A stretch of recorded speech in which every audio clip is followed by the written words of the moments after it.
আমার নবীজি একদিন আবু জেহেলকে কালিমার দাওয়াত দিতে গেলেন। কালিমার দাওয়াত দিতে গিয়ে ভিতরে ঢুকলেন।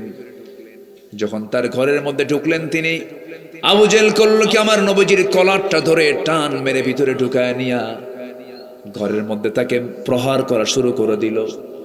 এক পর্যায়ে তরবারি যখন হাতের মধ্যে নিয়েছে, আল্লাহ রাব্বুল আলামিন আবু জেহেলের হাতটা অবশ বানায় দিলেন।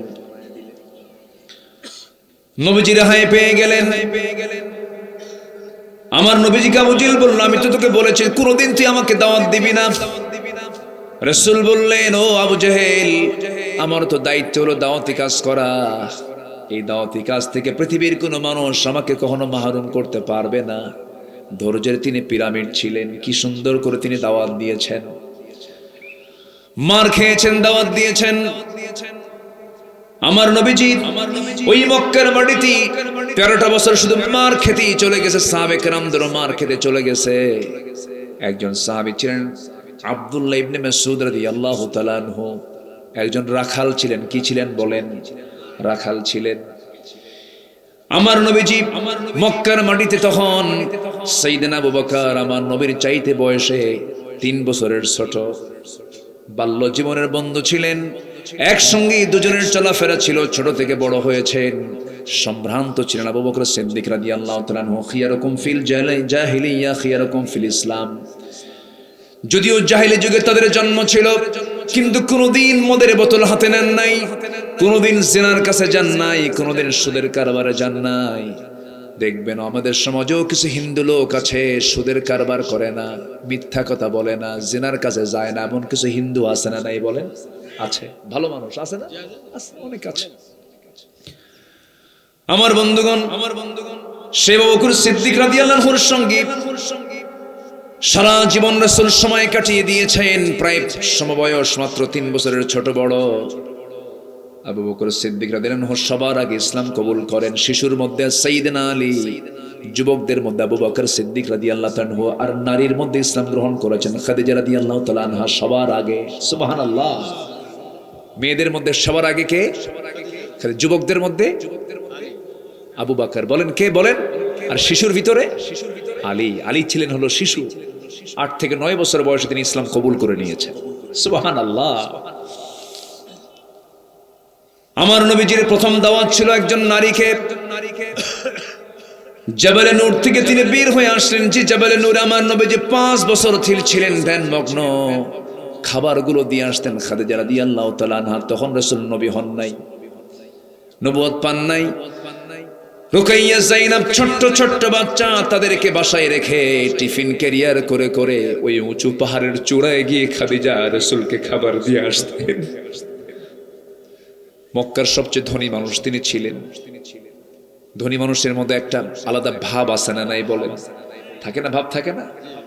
খাদিজার মধ্যে কোনো ভাব ছিল না। টিফিন ক্যারিয়ার করে করে পায়ে হেঁটে দিয়ে আসতেন। জাবালে নূরে উঠতে গেলে জ্বর আসে। জাবালে নূর কত উঁচা পাহাড়, সেই জায়গায় ওঠানামা করতে গেলে জ্বর চলে আসে। প্রত্যেকটা দিন আম্মাজান খাদিজা তার কাছে খাবারগুলো দিয়ে আসতেন।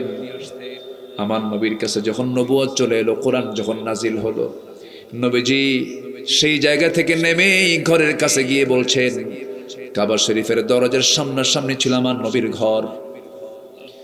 সেই দরজার সামনে গিয়ে ডাকলেন, ও আমার খাদিজা, জাম্মিলুনি জাম্মিলুনি।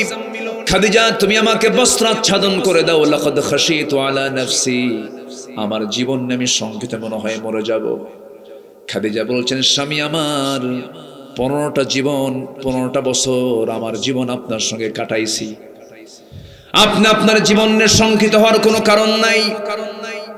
আমি খাদিজা, আমি আপনাকে এতটুকু হলফ করে বলতে পারি, পৃথিবীর কোনো অপশক্তি নেই আপনার কোনো ক্ষতি করতে পারে, আপনার কোনো অনিষ্ট করতে পারে। কারণ আপনি দৃঢ়চেতা মানুষ। আপনি তিমের পাশে দাঁড়ান, অসহায়ের পাশে দাঁড়ান, জুলুমের বিরুদ্ধে দাঁড়ান, অন্যের বিরুদ্ধে দাঁড়ান। আপনি কাউকে ঠকান না, আপনি কাউকে কটু কথা বলেন না, আপনি কোনোদিন মিথ্যা কথা বলেন না। আপনার কোনো ক্ষতি পৃথিবীর কেউ করতে পারবে না। আমার স্বামী, কোনো চিন্তা নেই, আমি আপনার পাশে আছি। রাসূল বলছেন, খাদিজা, তাই যদি হয় একটা কথা তোমাকে বলবো, জানি না তোমার সঙ্গে আমার সম্পর্ক থাকবে কিনা। কোনোদিন তোমার সঙ্গে আমার দ্বন্দ্ব লাগে নাই, বিশাল ট্রাস্ট, বিশাল বিশ্বাস তুমি আমাকে করেছো, সমস্ত সম্পত্তি তুমি আমার হাতে তুলে দিয়েছো, আমাকে আল আমিন বলে আখ্যা দিয়েছো। কিন্তু আজকে একটা কথা বলবো, না জানি কি যেন সম্পর্ক যায় না, সম্পর্ক থাকে আল্লাহই জানে। সঙ্গে সঙ্গে বলছেন, খাদিজা রে, আমি আজকে নতুন করে একটা পরিচয় দেব। এতদিন ছিলাম তোমার কাছে আমি স্বামী ছিলাম, আল আমিন ছিলাম, কিন্তু আমি আজকে থেকে হলাম রাসূলুল্লাহ, আমি হলাম আল্লাহর রাসূল, আমি হলাম আল্লাহর রাসূল। তোমার কি বিশ্বাস হয় নাকি? খাদিজা রাদিয়াল্লাহু তাআলা আনহা চোখের পানি টপ টপ করে পড়ে আর মনে মনে বলেন, আহারে আমার তো মন তেমনই বলতো। এবার বলছেন, স্বামী আমার, আপনার উন্নত চরিত্রই বলে দেয় আপনি যে আল্লাহর নবী, এতে কোনো সন্দেহ নাই। এই 15 বছর আপনি কোনোদিন আমাকে কটু কথা বললেন না, একটা মিথ্যা বললেন না। কি ব্যক্তিত্ব আপনার ভিতরে, কি সম্মান আল্লাহ পাক আপনাকে দান করেছেন, কি চরিত্র আল্লাহ পাক আপনাকে দান করে। তোমার বাপ আবু তালেব আমাকে তিলে তিলে মানুষ করেছেন, ব্যবসা শিখিয়েছেন, বাণিজ্য শিখিয়েছেন, সফর শিখিয়েছেন, অভিজ্ঞতা শিখিয়েছেন, সব কিছু শিখিয়ে দিয়েছেন। ওরে আলী, আমি আল্লাহর নবী, তোমার কি বিশ্বাস হয় নাকি? সঙ্গে সঙ্গে আলী, ছোট্ট আলী হলেও কি হবে, দেখবেন কিছু কিছু বাচ্চার বয়স 7 বছর হলেও 70 বছরের মতো বুদ্ধি আছে না নাই? আচ্ছা, সাইয়েদনা আলী সঙ্গে সঙ্গে বললেন, আশহাদু আল্লা ইলাহা ইল্লাল্লাহ। তার বাবা আবু তালেব খুশি হয়ে গেছেন। যদিও কাফের, সবার মধ্যে একটা বিবেক আছে না নাই? বলেন আছে না নাই? আবু তালেব তো জানতেন মুহাম্মদ আল্লাহর নবী, কোনো সন্দেহ নাই, কোনো সন্দেহ তিনি রাখেন নাই। কারণ আবু তালেব নবীর পক্ষ নিতে গিয়ে জেল পর্যন্ত কেটেছেন, বয়কটে থেকেছেন 3.5 বছর। সেই বয়কটের নাম হলো শিবে আবু তালিব।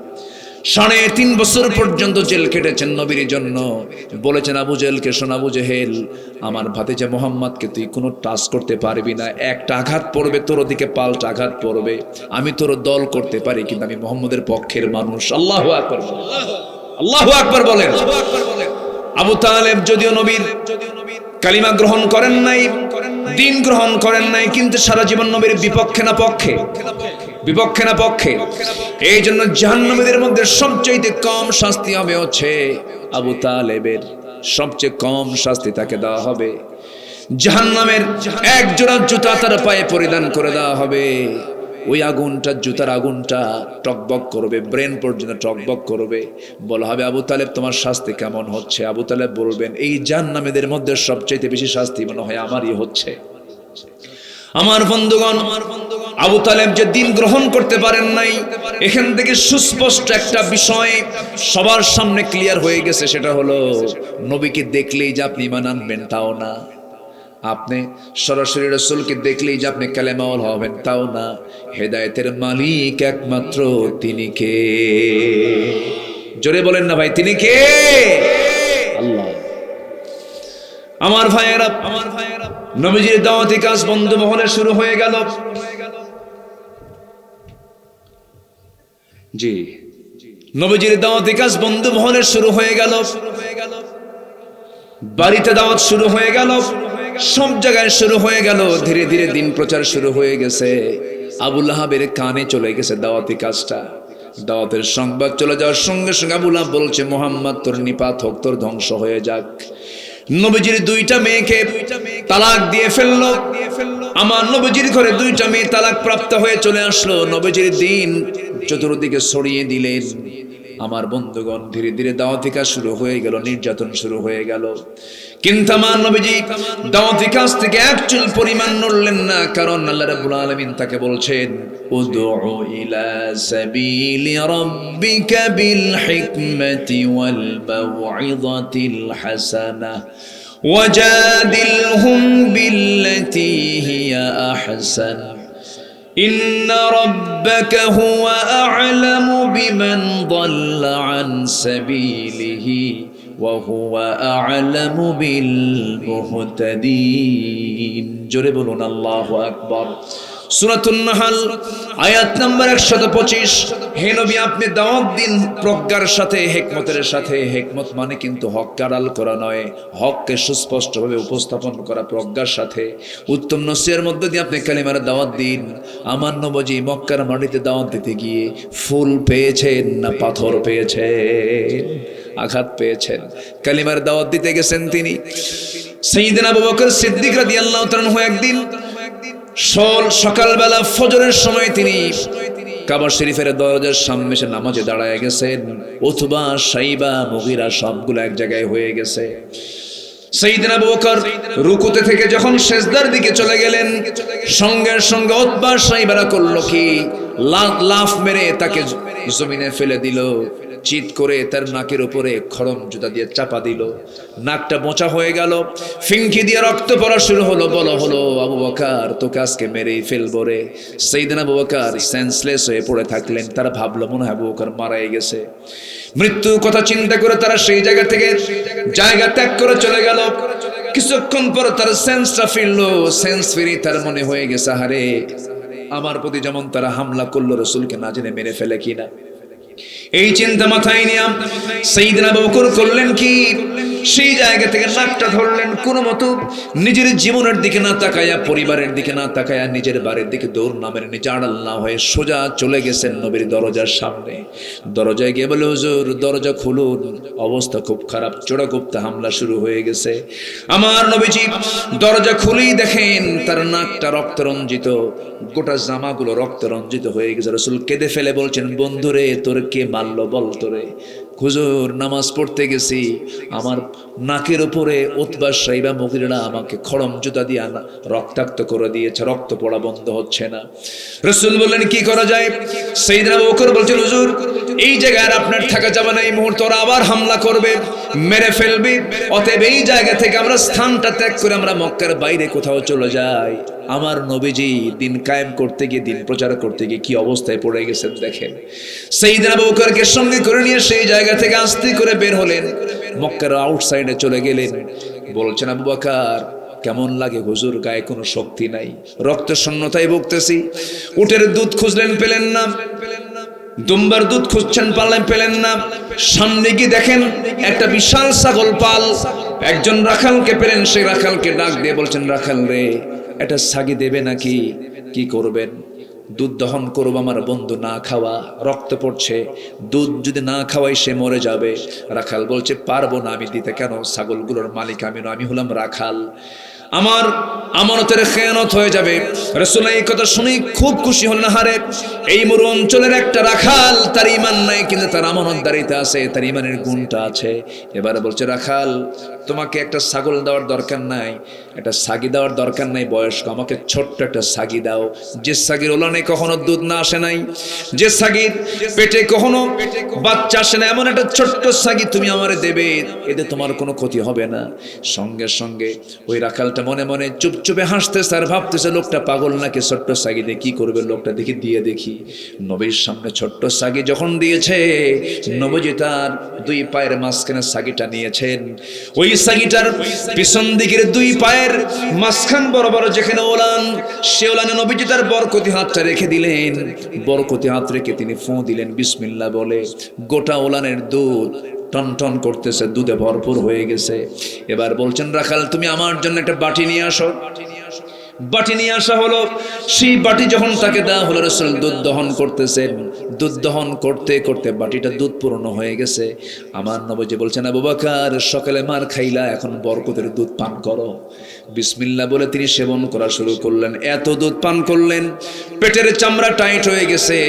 কিন্তু তিনি বলছেন, হুজুর দুধ তো খাইলাম, কিন্তু দুধের পানি, দুধ তো বাটি থেকে কমে না। রাসূল বলছেন, তুমি দুধ কমাতে পারবে না, রাখাল তুমি খাও। রাখালের হাতে বাটি তুলে দেওয়া হলো। বিসমিল্লাহ বললেন, রাসূল সেও খাইলো। বাটি থেকে দুধ কমে না। রাসূল বলছেন, এখানে যদি আল্লাহর কিছু বান্দা থেকে যেত, কেউ বাটি থেকে দুধ কমাতে পারতো না যতক্ষণ আমার ঠোঁটটা আমি রাসূল ওই বাটির মুখে না লাগাবো। আমার নবীজি বাটিতে মুখ লাগালেন, পান করলেন, দুধ শেষ হয়ে গেল। আমার নবীজি সেখান থেকে আস্তে করে বলছেন, চল আবু বকর সন্ধ্যা হয়ে গেছে, চলো আমরা এখন মক্কার দিকে ফিরে যাই। রাখালটার চোখে পানি, রাখাল কান্দে আর কয়, আমাকে সাথে নিয়ে যান না কেন? রাখালের কথা শুনে রাসূল বলছেন, তুমি যদি চলে যাও ছাগলগুলো দেখবে কি তোমার আমানতের তো খেয়ানত হয়ে যাবে, তুমি তো নিজেই বললা কে, তাই তো ঠিক আছে আমি যাব না, কিন্তু আপনারা যদি যেতেই চান আমাকে একটা দোয়া শিখে দিয়ে যান। কোন দোয়া? যে দোয়াটা আপনি মনে মনে পড়লেন, কি যেন বললেন, ওই ওলানে ফু দিলেন, ওলানটা দুধে ভরপুর হয়ে গেল, সেই দোয়াটা আমার শেখায় দেন। রাসূল বলেন, তুমি কি করবে এই দোয়া পয়রা? রাখাল বলতেছে, সেই দোয়াটা মাঝে মাঝে পড়বো, ফু দেব, দুধ খাবো। জোরে কোন সুবহানাল্লাহ। রাসূল বলছেন, রাখাল রে, শিরকিয়াতের পচা দুর্গন্ধ নিয়া এই মুখ দেই দোয়া পড়লে কোনো কাজ হবে না। সঙ্গে সঙ্গে রাখাল বলে ফেলতেছে, শিরকিয়াতের গন্ধ আমার ভিতরে আছে, আপনাকে বলল কে? আমার তো মনে হয় আপনার সুন্দর চেহারাই প্রমাণ করে আপনি আব্দুল্লাহর পুত্র মুহাম্মদ হবে। জোরে কোন সুবহানাল্লাহ। আপনি আব্দুল্লাহর পুত্র মুহাম্মদ হবেন।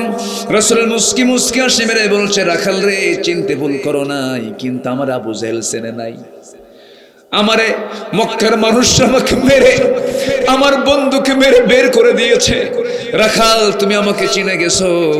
ও রাখাল, তুমি আমাকে চিনছো? হাত আগায় দাও, পড়ায় দিলা শাহাদু আল্লাহ ইলাহা ইল্লাল্লাহু ওয়াহদাহু লা শারীকা লাহু ওয়া আশহাদু আন্না মুহাম্মাদান আবদুহু ওয়া রাসূলুহু। আমার নবীজি কালেমা পড়ায় দিলেন। সেই রাখালটার নামই হলো আব্দুল্লাহ ইবনে মাসউদ রাদিয়াল্লাহু তাআলা আনহু। কালেমা গ্রহণ করলেন। রাখাল যখন কালেমা পড়ল, আবু জেহেল মুস্কি মুস্কি হাসে, দেখ মুহাম্মাদের বাহিনী, দেখ রাখাল, দেখ মুহাম্মাদের বাহিনী, দেখ বেলাল, কালো কুসকুসা, বাপ গোলাম, ছেলেও গোলাম। আজকের সমাজেও কিছু লোক ইসলামী আন্দোলন করার একজন হাসে, আছে না নাই? আছে না নাই? আছে না নাই? ও তোমরা মাথায় রেখে দিও, আমার বিশ্বাস স্টুডেন্ট, তোমরা বাংলার জমিনে আল্লাহর দ্বীন কায়েম হয়ে যাবে ইনশাআল্লাহ। আমার নবীজির হাতে বায়াত নিলেন রাখাল আব্দুল্লাহ ইবনে মাসউদ রাদিয়াল্লাহু তাআলা। কোন সাহাবী তিনি? তিনি যখন তেলাওয়াত করতেন রাসূল বলতেন, তোমরা আমার আব্দুল্লাহ ইবনে মাসউদের তেলাওয়াত ফলো করো। আব্দুল্লাহর তেলাওয়াত যখন হয় আমার কাছে মনে হয় ওহী নাযিল হচ্ছে। জোরে কোন সুবহানাল্লাহ। কোরআন তেমন একটি কিতাব, কল্পনাও করা যাবে না। আল্লাহু আকবার, আল্লাহু আকবার। কোরআনের সঙ্গে যার যত গভীরতা, আল্লাহর সঙ্গে তার তত গভীরতা। এক কথা, কোরআনের সাথে যার গভীরতা, সেই একমাত্র সম্পর্ক গড়তে পারে গভীরভাবে কার সাথে? আল্লাহর সাথে। কোরআন যে যত গভীর জানবে, তার আখিরাত তত স্পষ্ট হয়ে যাবে।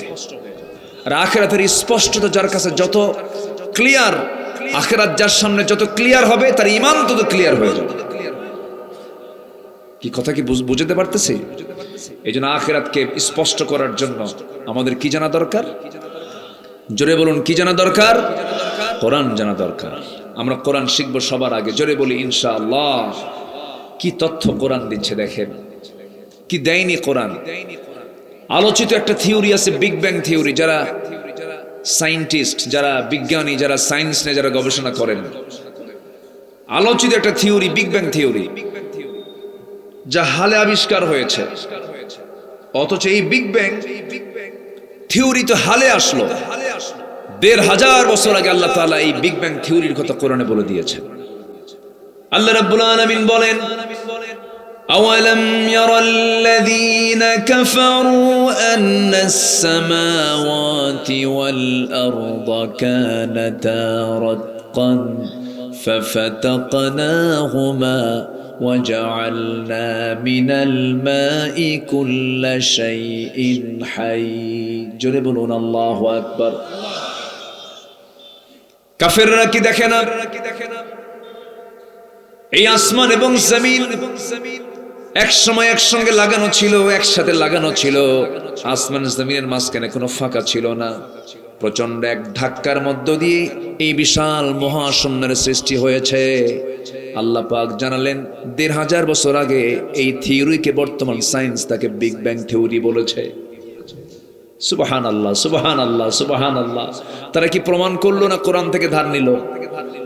কোরআন থেকে ধার নিয়েছে, প্রমাণ তো করেনি। আল্লাহ রাব্বুল আলামিন কত আগে জানিয়ে দিলেন। আমরা বিজ্ঞান বইয়ে পড়েছি, চাঁদের নিজস্ব কোনো আলো নাই, সূর্যের নিজস্ব আলো আছে। চাঁদ অন্যের আলোতে আলোকিত হয়। আল্লাহ কত আগে জানিয়ে দিলেন নবীকে, তাবারাকাল্লাযী জাআলা ফিস সামাই বুরুজান ওয়া জাআলা ফিহা সিরাজান ওয়া কমারান মুনীরা وهو الذي جعل الليل والنهار خلفة لمن أراد أن يذكر أو أراد شكورا جربون الله أكبر الله رب العالمين বললেন এই মহাশূন্যে আমি বুরুজ রেখে দিয়েছি, আকাশে বুরুজ রেখেছি, এর মধ্যে আমি রেখেছি সিরাজাম মুনীরা, সেখানে প্রদীপ্ত সূর্য রেখেছি এবং আলোকিত চাঁদ রেখেছি। অর্থাৎ চাঁদের আলো না, চাঁদের নিজস্ব কোন আলো নাই, সূর্যের নিজস্ব আলো আছে। বিজ্ঞানকে আজকে প্রমাণ করেছে না কোরআন থেকে ধার নিয়েছে? ধার নিয়েছে। এইরকম করে আপনি যদি কোরআনকে আপনি স্টাডি করেন, বিজ্ঞান দিয়ে কোরআন যাচাই হবে না, কোরআন দিয়ে বিজ্ঞান যাচাই হবে। কোরআন দিয়ে বিজ্ঞানকে প্রমাণ করবে বিজ্ঞান এটা ভুল করলো না সঠিক করলো। এই জন্য আমার বন্ধুগণ, আমরা যতটুকু ভাঙ্গাচুরা পড়েছে এই কোরআনের ভিতরে 250 থেকে 300 আয়াত আছে শুধু ফিজিক্স কেমিস্ট্রির উপরে। যেরকম সুবহানাল্লাহ। আবার এটা বলবেন না যেটা ফিজিক্স কেমিস্ট্রির কিতাব না, পদার্থ রসায়নের কিতাব এটা নয়, শুধু সবই আছে এর মধ্যে। রাষ্ট্র চালাবেন, পদ্ধতি আছে না নাই? শিক্ষা নিবেন, আছে না নাই? ল নিবেন, আছে না নাই? আইনজীবীর আইন আছে, বুদ্ধিজীবীর বুদ্ধি আছে, রাষ্ট্রপতির রাষ্ট্র আছে, ব্যবসায়ীর ব্যবসা আছে, চিকিৎসকের চিকিৎসা আছে, গবেষকের গবেষণা আছে। নাই শব্দ কোরআনে নাই। জোরে বলি সুবহানাল্লাহ, জোরে বলি সুবহানাল্লাহ। এত বড় মজবুত কিতাব থাকার পরেও আমার দেশে পর্যন্ত সংবিধান সংশোধন হয়েছে কয়বার? বহুবার, বহুবার। চতুর্দশ পঞ্চদশ সংশোধনী, কত সংশোধনী হয়, কিন্তু কোরআনটা চালু হলে কোনো সংশোধন লাগবে না, কারণ এটার কোনো সংশোধনের দরকারই নাই। জোরে বলেন সুবহানাল্লাহ, জোরে বলে সুবহানাল্লাহ। তাহলে কোরআন আমরা কি সবাই চাই? সবাই চান তো? এখন তার রাজাকার বলার কেউ নাই। বহুত কইছে 71 ছিল তাদের পুঁজি, ব্যবসা, ঠিক কিনা? আমার ভাইয়ের রক্তে রঞ্জিত হয়েছে, অনেক ভাই শহীদ হয়েছেন, দেশ স্বাধীন হয়েছে, ভালো। কিন্তু 71-এর নাম নিয়ে পুঁজি করে 11 লক্ষ কোটি টাকা তারা 16 বছরে দেশ থেকে পাচার করে নিয়ে চলে গেছে। আলেমরা পালায় না তো? আলেমরা পালায়। 2009 সাল আমার জীবনের প্রথম হজের সফর। আমি প্রথমবার 2009 সালে হজে যাই। সেই হজের সফরে একই সাথে ছিলাম, হলো একই বছরে আল্লামা শহীদ দেলওয়ার হোসেন সাইদ রাহিমাহুল্লাহ। একই বছর আরাফা, মিনা, মুজদালিফা। ওনার জীবনের শেষ হজ 2009 সাল, আমার জীবনের প্রথম হজ। তো সেই হজের সফরের আগ দিয়েই দেশে এরকম গ্রেফতারি পরোয়ানা, মামলা, বিভিন্ন কিছু চলতেছে, প্রপাগান্ডা চলতেছে শুরুর দিকে।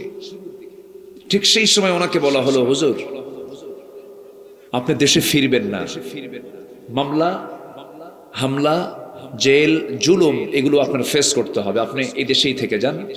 সৌদি আরব আপনাকে নাগরিকত্ব দিয়ে দিবে, সিটিজেনশিপ দিবে। উনি একটা মুস্কি হাসি মেরে বললেন, আমার দেশের জনগণ, আমার দল, আমার দলের কর্মীরা মানবতার জীবন যাপন করবে, জেল খাটবে, আর আমি নেতা হয়ে বাইরে আরামে থাকবো, এমন শিক্ষা আমার রাসূল দেন নাই। উনি হজ সম্পূর্ণ করে দেশে ফিরলেন, গ্রেফতার হলেন 30 জুন 2010, এবং সেই জেলখানা থেকে বের হলেন 13 আগস্ট 2023। কোথায় 10 আর কোথায় 23?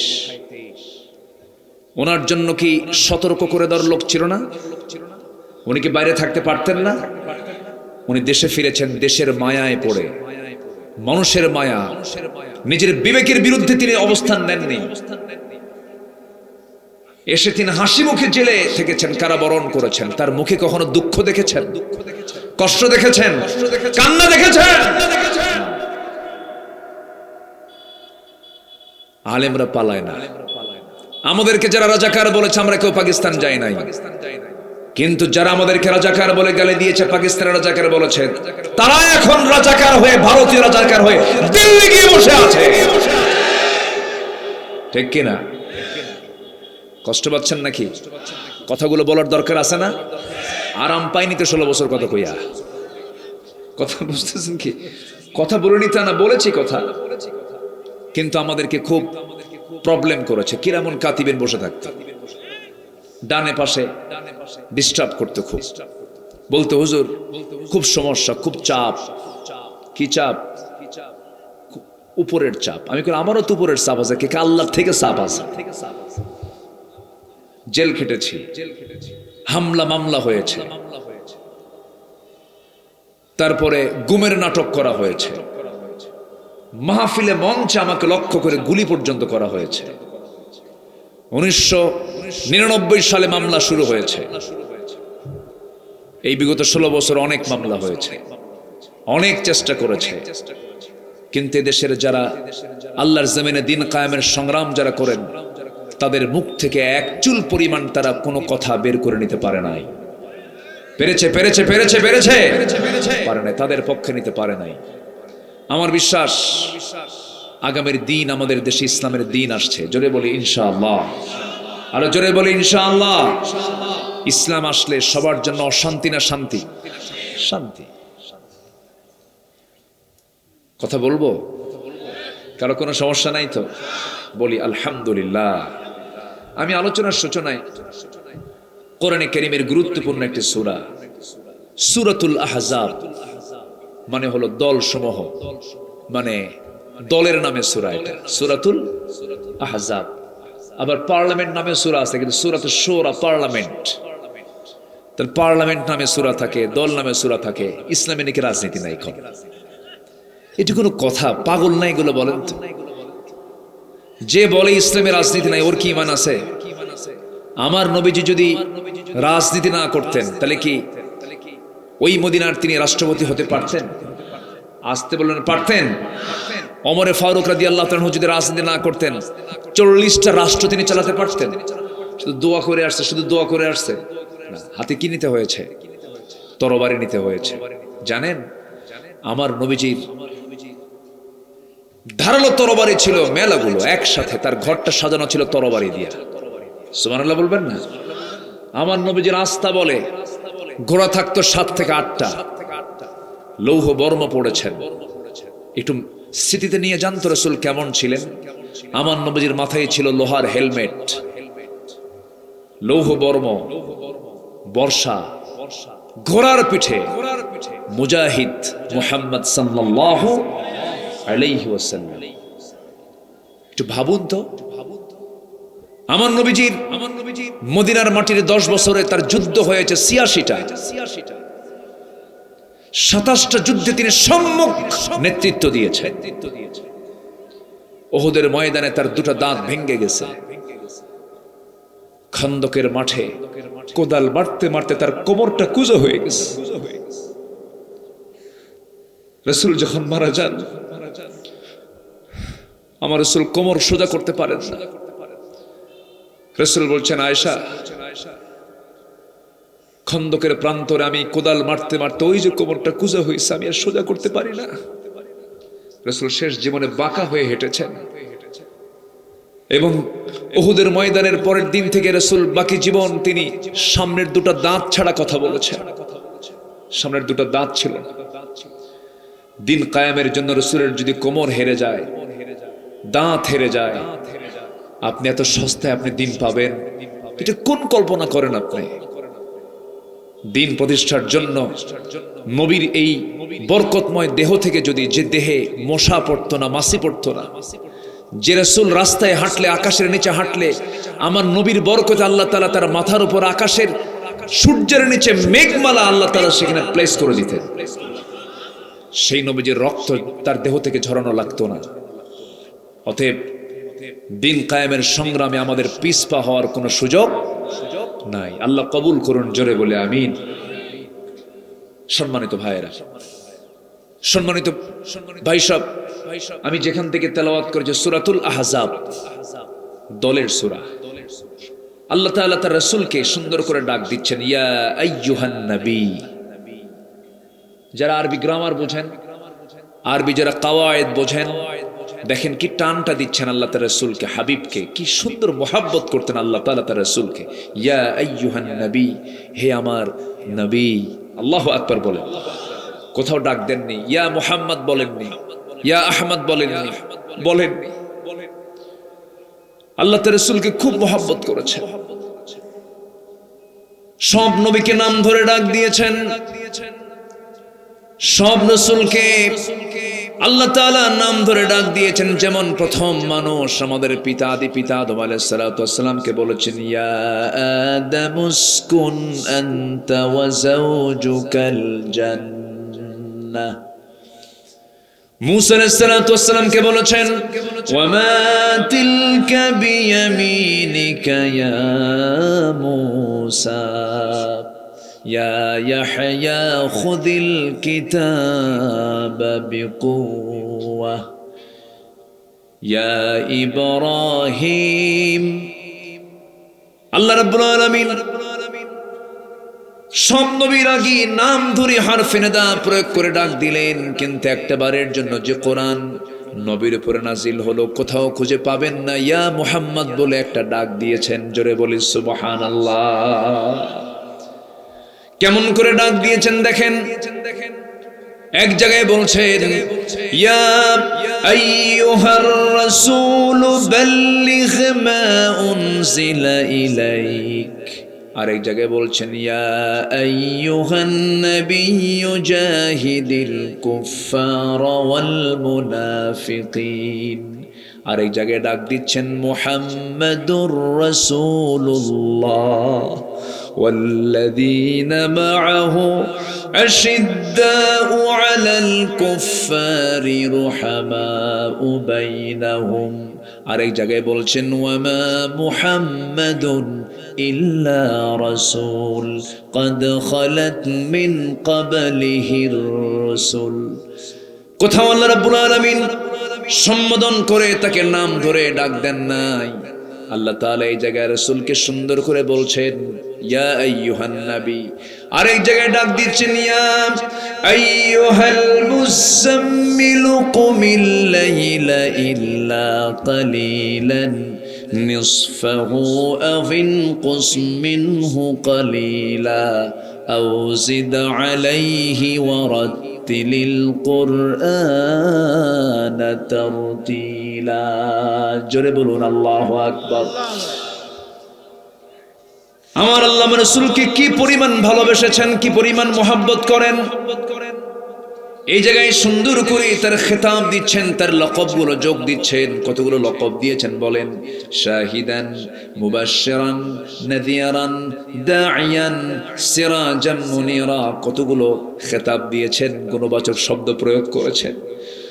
আল্লাহ রাব্বুল আলামিন বলেন, ইয়া আইয়ুহান নাবিয়্যু ইন্না আরসালনাকা শাহিদান ওয়া মুবাশশিরান ওয়া নাযীরান ওয়া দাঈয়ান ইলাল্লাহি বিইذনিহি ওয়া সিরাজাম মুনীরা। জোরে বলুন আল্লাহু আকবার। হে আমার নবী, আমি আপনাকে সাক্ষী করে, সুসংবাদদাতা করে, ভীতি প্রদর্শনকারী করে, দায়ী করে দুনিয়াতে পাঠিয়ে দিয়েছি। কে বলছেন বলেন? আসতে বলবেন না। কে বলছেন? আমাদের জন্য আদর্শ দুজন হবে না, একজন হবে। আমাদের আদর্শ একজন, তিনি হচ্ছেন মুহাম্মদ সাল্লাল্লাহু। মুহাম্মদ সাল্লাল্লাহু এক জায়গায় না, সব জায়গায়। এক জায়গায় না সব জায়গায়। আমার নবীজিকে দিয়ে আল্লাহ রাব্বুল আলামিন এমন কোনো কাজ নাই যা করার নাই, কারণ তিনি হচ্ছেন মডেল। তিনি কি বলেন? মডেল, আদর্শ তিনি। আল্লাহ রাব্বুল আলামিন এই সূরারই একটা আয়াতে বলছেন, 25 নম্বর 21 নম্বর আয়াতে বলছেন, লাকাদ কানা লাকুম ফি রাসূলিল্লাহি উসওয়াতুন হাসানাতুন লিমান কানা ইয়ারজুল্লাহ ওয়াল ইয়াউমাল আখির ওয়া যাকারাল্লাহা কাসীরা। জোরে বলুন আল্লাহু আকবার। তোমাদের জন্য উত্তম আদর্শের বাস্তব নমুনা কেউ নয়, তোমাদের জন্য উত্তম আদর্শের বাস্তব নমুনা একজন, তিনি হচ্ছেন জনাবে মুহাম্মদুর রাসূলুল্লাহ সাল্লাল্লাহু আলাইহি সাল্লাম। তিনি তোমাদের জন্য মডেল। রাসূলকে তোমরা মেনে নাও, এক জায়গায় না সব জায়গায়, এক জায়গায় না সব জায়গায়। আমার দেশের কিছু মুসলমান আছে, মিষ্টি খেতে রাসূলকে মানবেন, সুরমা লাগাতে রাসূলকে মানবেন, আতর লাগাতে রাসূলকে মানবেন,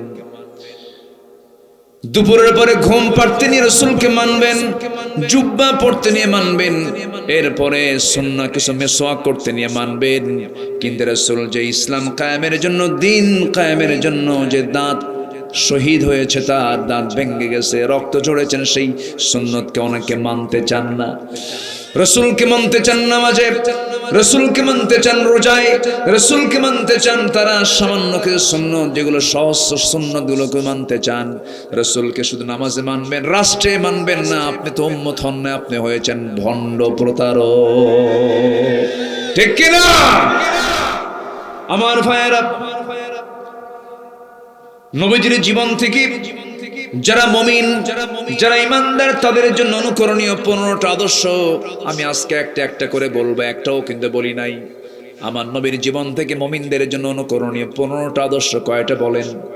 আরো জোরে বলেন, কয়টা? সবাই কি শুনতে রাজি আছেন? নুরু ওয়াজ কি শেষ না শুরু? হ্যাঁ, প্রিপারেশন আছে তো সবার থাকার? কারো কোনো আপত্তি নাই তো? আমি যে আজকে কি আনন্দ পাচ্ছি জানেন, আমাকে এত তাড়াতাড়ি আপনারা তুলে দিয়েছেন। আমার কাছে একটা স্বপ্ন মনে হচ্ছে আজকে, জানেন, আল্লাহ তুমি দেশের সব কমিটি এরকম বানায় দাও। সব কমিটি যদি এরকম হতো যে 9টায় 7টা 8টায় উঠায় দিয়ে 10টার মধ্যে মাহফিল শেষ, কি যে আরাম পেতাম। নামাজ হতো, ঘুম হতো, অফিস হতো, সব হতো।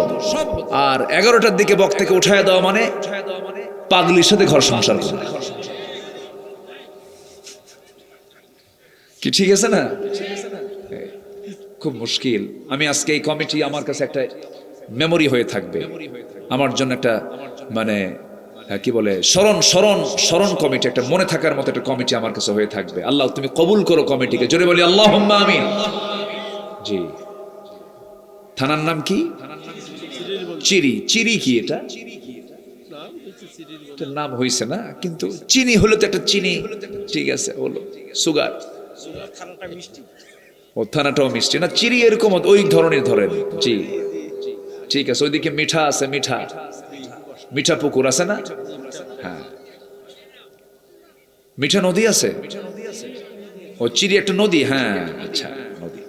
একসময় আমাদের নামের সাথে কিছু আগে তো হিন্দুদের একটাই ছিল, মানে অভয়ারণ্য ছিল বলা যায়, তাদের অঞ্চল ছিল, তাদের বহু নামগুলো আমাদের নামের সাথে মিশে আছে না নাই বলেন তো? আচ্ছা, আমরা হিন্দু ভাইদেরকে ভালোবাসি, কিন্তু তারা আমাদেরকে ভালোবাসে না। দুঃখ এটা, জানেন, খুব দুঃখ। আমাদেরকে তারা ওইভাবে মূল্যায়ন করতে চায় না, আমরা তাদেরকে মূল্যায়ন করি। আমরা তাদের মন্দির পাহারা দেই না? পাহারা দেই না? তাদের মন্দির আমরা পাহারা দিই, কিন্তু আমাদের বাবর মসজিদ ভেঙে শেষ করছে। এই পর্যন্ত 47 থেকে, মানে প্রথম যে স্বাধীনতা এসেছে ব্রিটিশদের কাছ থেকে। কাদের কাছ থেকে? ব্রিটিশ। তুই তো ব্রিটিশ, কথা বলছেন নাই? তো ব্রিটিশদের কাছ থেকে যখন প্রথম স্বাধীনতা লাভ করে পাকিস্তান এবং হিন্দুস্তান 1947-এর 14 আগস্ট 15 আগস্ট, তো সেই সময় থেকে নিয়ে ভারত এমন একটা দেশ, যে দেশে সবচেয়ে বেশি মুসলমান। সবচেয়ে বেশি কি? মুসলমান। সবচেয়ে বেশি মুসলমান হওয়ার পরও তারা সেই দেশের সংখ্যা লঘু, কারণ ওদের চাইতেও হিন্দু ভাইদের সংখ্যা বেশি। এ পর্যন্ত ওই ভারতে সাম্প্রদায়িক দাঙ্গা হয়েছে 13.5 থেকে 14,000 বার। অনেক মুসলমানকে পুড়ে মারা হয়েছে, অনেক মসজিদ ভেঙে দেওয়া হয়েছে। কিন্তু আজ পর্যন্ত আপনি কি বলতে পারবেন আমার দেশের কোন মন্দিরে কোন মুসলমান আঘাত এনেছে? না। আমরা সম্মান করতে শিখেছি। ইসলাম সম্মান দেখাতে বলেছে। ইসলাম অন্য ধর্মের প্রতি আঘাত করতে মানা করে দিয়েছে। আল্লাহু আকবার বলেন। ইসলাম সাইয়েদনা ওমর ফারুক রাদিয়াল্লাহু তাআলা আনহু যখন প্যালেস্টাইন দখল করলেন, প্যালেস্টাইন, সেখানে খ্রিস্টানদের চার্চ ছিল। সেই চার্চের ভিতরে তিনি ঢুকলেন, বিজয় হয়ে গেল তো ঢুকলেন, ভাবলেন যে এখানে নামাজ পড়ি। পরে ভাবলেন যে আমি এখানে নামাজ পড়বো চার্চের ভিতরে, গির্জার মধ্যে, পরে তো আমার মোহাম্মদের সবাই এটা ভাঙ্গা মসজিদ বানায় দেবে। পড়লেন না, যায় নামাজটা সেখান থেকে সরায় আনি বাইরে এসে পড়লেন। এটাই ইসলাম। This appears at first striking mystery when you know that the religion of Islam was not imposed on anybody. প্রথম দৃষ্টি আকর্ষণকারী রহস্যকারী হিসাবে ইসলামী অন্য কোন ধর্মের উপরে প্রেসার দেয়নি। আল্লাহু আকবার বলেন। ইসলাম সবাইকে মূল্যায়ন করেছে, কিন্তু দিন একটাই, জীবন বিধান একটাই হলো আল্লাহর পক্ষ থেকে। তার নাম কি? ইসলাম। বলেন তার নাম কি? বলেন আরো বলেন তার নাম কি? পৃথিবীতে একমাত্র দিন আল্লাহর কাছে একটাই, তার নাম কি? বলেন। আমার নবী জীবন থেকে আমরা 15টা আজকে আদর্শ শিখে যাব। রাজি আছেন তো সবাই? সবাই ঠান্ডা আছে তো নাকি? কোনো অস্থিরতা নাই তো? কোনো বাড়িতে যাওয়ার কোনো পেরেশানি নাই তো? বসেন সবাই আস্তে আস্তে ঠান্ডা মাথায় আমরা কোরআনগুলো শুনবো। শুধু শুনবো না, আমলের নিয়তে শুনবো। আমলের নিয়তে শুনবো। জোরে বলি ইনশাআল্লাহ। নাম্বার 1, আল্লাহ ছিলেন একজন, আল্লাহ রাসূল ছিলেন একজন উত্তম দাঈ, আহ্বানকারী। কি ছিলেন বলেন তো? আহ্বানকারী, দাঈ ছিলেন। কি দাঈ তিনি ছিলেন! আবু জেহেলকে দাওয়াত দিয়েছেন একবার না বারবার? একবার না বারবার? রাসূল কি বিরক্ত হয়েছেন কখনো? একবারের জন্য বিরক্ত হননি।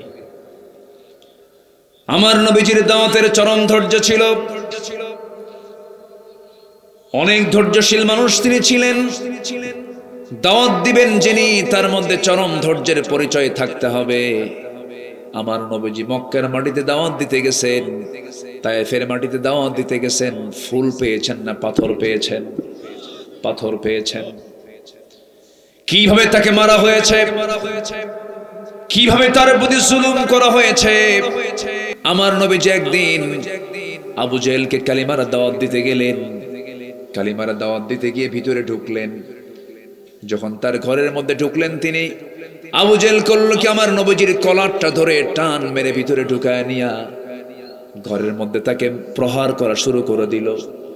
এক পর্যায়ে তরবারি যখন হাতের মধ্যে নিয়েছে, আল্লাহ রাব্বুল আলামিন আবু জেহেলের হাতটা অবশ বানায় দিলেন। নবীজি রেহাই পেয়ে গেলেন। আমার নবীজিকে আবু জেহেল বলল, আমি তো তোকে বলেছি কোনদিন তুই আমাকে দাওয়াত দিবি না। রাসূল বললেন, ও আবু জেহেল, আমার তো দায়িত্ব হলো দাওয়াতি কাজ করা। এই দাওয়াতি কাজ থেকে পৃথিবীর কোনো মানুষ আমাকে কখনো মাহরুম করতে পারবে না। ধৈর্যের তিনি পিরামিড ছিলেন। কি সুন্দর করে তিনি দাওয়াত দিয়েছেন। মার খেয়েছেন, দাওয়াত দিয়েছেন। আমার নবীজি ওই মক্কার মাটিতে 13টা বছর শুধু মার খেতেই চলে গেছে। সাহাবে কেরামদেরও মার খেতে চলে গেছে। একজন সাহাবী ছিলেন আব্দুল্লাহ ইবনে মাসউদ রাদিয়াল্লাহু তাআলা আনহু, একজন রাখাল ছিলেন। কি ছিলেন বলেন? রাখাল ছিলেন। আমার নবীজি মক্কার মাটিতে তখন সাইয়েদনা আবু বকর আমার নবীর চাইতে বয়সে 3 বছরের ছোট। বাল্য জীবনের বন্ধু ছিলেন। একসঙ্গে দুজনের চলাফেরা ছিল। ছোট থেকে বড় হয়েছেন। সম্ভ্রান্ত ছিলেন আবু বকর সিদ্দিক রাদিয়াল্লাহু তাআলা আনহু। খিয়ারুকুম ফিল জাহিলিয়া খিয়ারুকুম ফিল ইসলাম। যদিও জাহিলি যুগে তাদের জন্ম ছিল, কিন্তু কোনোদিন মদের বোতল হাতে নেন নাই, কোনোদিন জিনার কাছে যান নাই, কোনোদিন সুদের কারবারে যান নাই। দেখবেন আমাদের সমাজেও কিছু হিন্দু লোক আছে, সুদের কারবার করে না, মিথ্যা কথা বলে না, জিনার কাছে যায় না। এমন কিছু হিন্দু আছে না নাই বলেন? আছে। ভালো মানুষ আছে না? আছে, অনেক আছে। আমার বন্ধুগণ, সে আবু বকর সিদ্দিক রাদিয়াল্লাহু আনহুর সঙ্গে সারা জীবন রাসূল সময় কাটিয়ে দিয়েছেন। প্রায় সমবয়স মাত্র 3 বছরের ছোট বড়। আবু বকর সিদ্দিক রাদিয়াল্লাহু আনহু সবার আগে ইসলাম কবুল করেন। শিশুর মধ্যে সাইয়েদনা আলী, যুবকদের মধ্যে আবু বকর সিদ্দিক রাদিয়াল্লাহু আনহু, আর নারীর মধ্যে ইসলাম গ্রহণ করেছেন খাদিজা রাদিয়াল্লাহু তাআলা আনহা সবার আগে। সুবহানাল্লাহ। মেয়েদের মধ্যে সবার আগে কে? যুবকদের মধ্যে আবু বকর। বলেন কে? বলেন। আর শিশুর ভিতরে আলী। আলী ছিলেন হলো শিশু। 8 থেকে 9 বছর বয়সে তিনি ইসলাম কবুল করে নিয়েছেন। সুবহানাল্লাহ। আমার নবীজির প্রথম দাওয়াত ছিল একজন নারীকে। জাবালে নূর থেকে তিনি বের হয়ে আসলেন। যে জাবালে নূর আমার নবীজি 5 বছর ছিলেন ধ্যানমগ্ন। খাবারগুলো দিয়ে আসতেন খাদিজা রাদিয়াল্লাহু তাআলা আনহা। তখন রাসূল নবী হন নাই, নবুয়ত পান নাই। রুকাইয়া, যায়েনব ছোট্ট ছোট্ট বাচ্চা, তাদেরকে বাসায় রেখে টিফিন ক্যারিয়ার করে করে ওই উঁচু পাহাড়ের চূড়ায় গিয়ে খাদিজা রাসূলকে খাবার দিয়ে আসতেন। মক্কার সবচেয়ে ধনী মানুষ তিনি ছিলেন। ধনী মানুষের মধ্যে একটা আলাদা ভাব আছে না নাই বলেন? থাকে না? ভাব থাকে না? খাদিজার মধ্যে কোনো ভাব ছিল না। টিফিন ক্যারিয়ার করে করে পায়ে হেঁটে দিয়ে আসতেন। জাবালে নূরে উঠতে গেলে জ্বর আসে। জাবালে নূর কত উঁচা পাহাড়, সেই জায়গায় ওঠানামা করতে গেলে জ্বর চলে আসে। প্রত্যেকটা দিন আম্মাজান খাদিজা তার কাছে খাবারগুলো দিয়ে আসতেন। আমার নবীর কাছে যখন নবুয়ত চলে এলো, কোরআন যখন নাজিল হলো, নবীজি সেই জায়গা থেকে নেমে ঘরের কাছে গিয়ে বলছেন, কাবা শরীফের দরজার সামনাসামনি ছিল আমার নবীর ঘর। সেই দরজার সামনে গিয়ে ডাকলেন, ও আমার খাদিজা, জাম্মিলুনি জাম্মিলুনি। খাদিজা, তুমি আমাকে বস্ত্রাচ্ছাদন করে দাও। লাকাদ খাশিতু আলা নাফসি, আমার জীবন আমি শঙ্কিত মনে হয় মরে যাব। খাদিজা বলছেন, স্বামী আমার, 15টা জীবন, 15টা বছর আমার জীবন আপনার সঙ্গে কাটাইছি। আপনি আপনার জীবনে শঙ্কিত হওয়ার কোনো কারণ নাই। আমি খাদিজা, আমি আপনাকে এতটুকু হলফ করে বলতে পারি, পৃথিবীর কোনো অপশক্তি নেই আপনার কোনো ক্ষতি করতে পারে, আপনার কোনো অনিষ্ট করতে পারে। কারণ আপনি দৃঢ়চেতা মানুষ। আপনি তিমের পাশে দাঁড়ান, অসহায়ের পাশে দাঁড়ান, জুলুমের বিরুদ্ধে দাঁড়ান, অন্যের বিরুদ্ধে দাঁড়ান। আপনি কাউকে ঠকান না, আপনি কাউকে কটু কথা বলেন না, আপনি কোনোদিন মিথ্যা কথা বলেন না। আপনার কোনো ক্ষতি পৃথিবীর কেউ করতে পারবে না। আমার স্বামী, কোনো চিন্তা নাই, আমি আপনার পাশে আছি। রাসূল বলছেন, খাদিজা, তাই যদি হয় একটা কথা তোমাকে বলবো, জানি না তোমার সঙ্গে আমার সম্পর্ক থাকবে কিনা। কোনোদিন তোমার সঙ্গে আমার দ্বন্দ্ব লাগে নাই। বিশাল ট্রাস্ট, বিশাল বিশ্বাস তুমি আমাকে করেছো। সমস্ত সম্পত্তি তুমি আমার হাতে তুলে দিয়েছো, আমাকে আল আমিন বলে আখ্যা দিয়েছো। কিন্তু আজকে একটা কথা বলবো, না জানি কি যেন সম্পর্ক যায় না, সম্পর্ক থাকে আল্লাহই জানে। সঙ্গে সঙ্গে বলছেন, খাদিজা রে, আমি আজকে নতুন করে একটা পরিচয় দেব। এতদিন ছিলাম তোমার কাছে, আমি স্বামী ছিলাম, আল আমিন ছিলাম, কিন্তু আমি আজকের থেকে হলাম রাসূলুল্লাহ। আমি হলাম আল্লাহর রাসূল, আমি হলাম আল্লাহর রাসূল। তোমার কি বিশ্বাস হয় নাকি? খাদিজা রাদিয়াল্লাহু তাআলা আনহা চোখের পানি টপ টপ করে পড়ে আর মনে মনে বলেন, আহারে, আমার তো মন তেমনই বলতো। এবার বলছেন, স্বামী আমার, আপনার উন্নত চরিত্রই বলে দেয় আপনি যে আল্লাহর নবী, এতে কোনো সন্দেহ নাই। এই 15 বছর আপনি কোনোদিন আমাকে কটু কথা বললেন না, একটা মিথ্যা বললেন না। কি ব্যক্তিত্ব আপনার ভিতরে, কি সম্মান আল্লাহ পাক আপনাকে দান করেছেন, কি চরিত্র আল্লাহ পাক আপনাকে দান করে। তোমার বাপ আবু তালেব আমাকে তিলে তিলে মানুষ করেছেন, ব্যবসা শিখিয়েছেন, বাণিজ্য শিখিয়েছেন, সফর শিখিয়েছেন, অভিজ্ঞতা শিখিয়েছেন, সব কিছু শিখিয়ে দিয়েছেন। ওরে আলী, আমি আল্লাহর নবী, তোমার কি বিশ্বাস হয় নাকি? সঙ্গে সঙ্গে আলী, ছোট্ট আলী হলেও কি হবে, দেখবেন কিছু কিছু বাচ্চার বয়স 7 বছর হলেও 70 বছরের মতো বুদ্ধি আছে না নাই? আচ্ছা, সাইয়েদনা আলী সঙ্গে সঙ্গে বললেন, আশহাদু আল্লা ইলাহা ইল্লাল্লাহ। তার বাবা আবু তালেব খুশি হয়ে গেছেন। যদিও কাফের, সবার মধ্যে একটা বিবেক আছে না নাই বলেন? আছে না নাই? আবু তালেব তো জানতেন মুহাম্মদ আল্লাহর নবী, কোনো সন্দেহ নাই, কোনো সন্দেহ তিনি রাখেন নাই। কারণ আবু তালেব নবীর পক্ষ নিতে গিয়ে জেল পর্যন্ত কেটেছেন, বয়কটে থেকেছেন 3.5 বছর। সেই বয়কটের নাম হলো শিব আবু তালিব। 3.5 বছর পর্যন্ত জেল কেটেছেন নবীর জন্য। বলেছেন আবু জেহেলকে, শোন আবু জেহেল, আমার ভাতিজা মুহাম্মদকে তুই কোনো টাচ করতে পারবি না, একটা আঘাত পড়বে তোর দিকে, পাল্টা আঘাত পড়বে, আমি তোর দল করতে পারি কিন্তু আমি মুহাম্মদের পক্ষের মানুষ। আল্লাহু আকবার, আল্লাহু আকবার বলেন।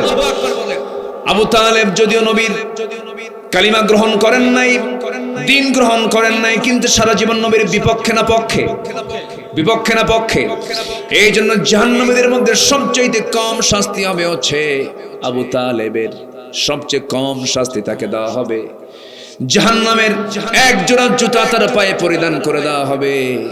ওই আগুনটা, জুতার আগুনটা টকবক করবে, ব্রেন পর্যন্ত টকবক করবে। বলা হবে আবু তালেব তোমার শাস্তি কেমন হচ্ছে? আবু তালেব বলবেন এই জাহান্নামীদের মধ্যে সবচেয়ে বেশি শাস্তি মনে হয় আমারই হচ্ছে। আমার বন্ধুগণ, আবু তালেব যে দিন গ্রহণ করতে পারেন নাই, এখান থেকে সুস্পষ্ট একটা বিষয় সবার সামনে ক্লিয়ার হয়ে গেছে, সেটা হলো নবীকে দেখলেই যে আপনি ঈমান আনবেন তাও না, আপনি সরাসরি রাসূলকে দেখলেই যে আপনি কালেমাওয়ালা হবেন তাও না। হেদায়েতের মালিক একমাত্র তিনি কে? জোরে বলেন না ভাই, তিনি কে? আল্লাহ।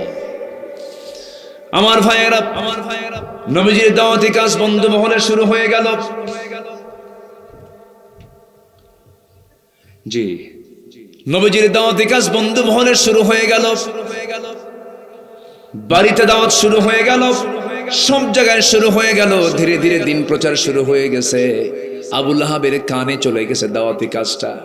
দাওয়াতের সংবাদ চলে যাওয়ার সঙ্গে সঙ্গে আবু লাহাব বলছে মুহাম্মদ তোর নিপাত হোক, তোর ধ্বংস হয়ে যাক।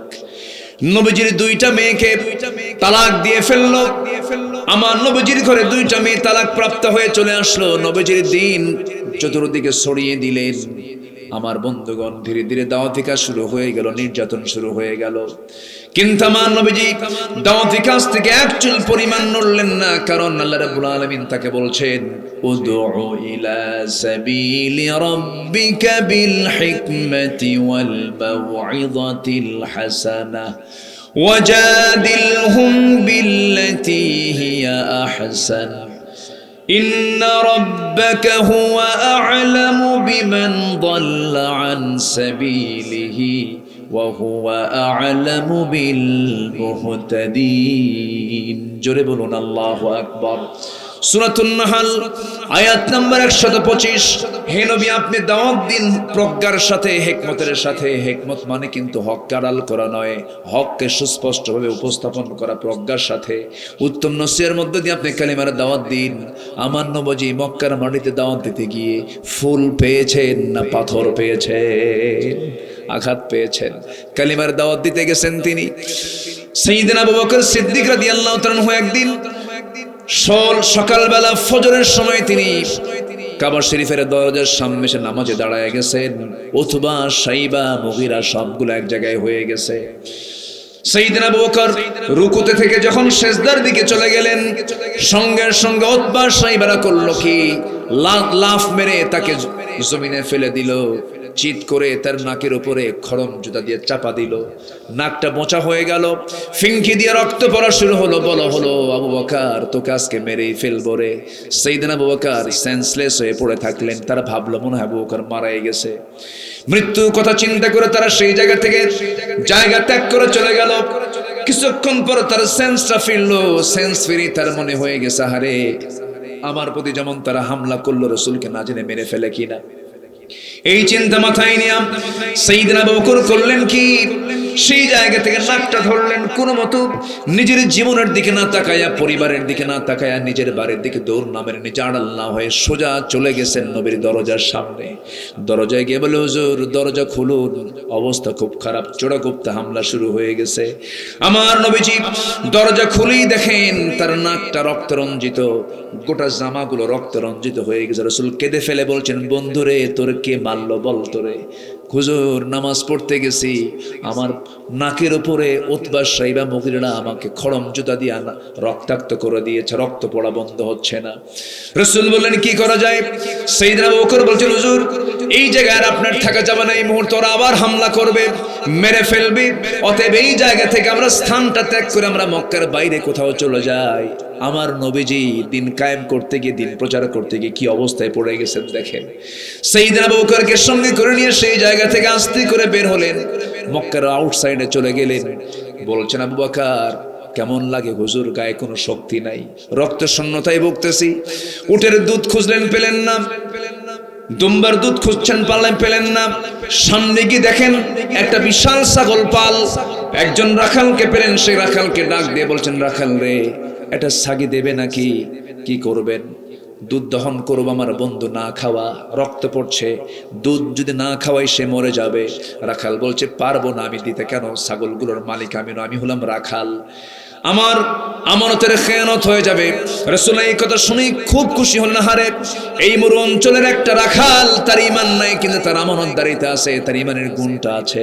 এবারে বলছে, রাখাল তোমাকে একটা ছাগল দেওয়ার দরকার নাই, একটা ছাগি দেওয়ার দরকার নাই বয়স্ক, আমাকে ছোট্ট একটা ছাগি দাও, যে ছাগির ওলানে কখনো দুধ না আসে নাই, যে ছাগির পেটে কখনো বাচ্চা আসে না, এমন একটা ছোট্ট ছাগি তুমি আমারে দেবে, এতে তোমার কোনো ক্ষতি হবে না।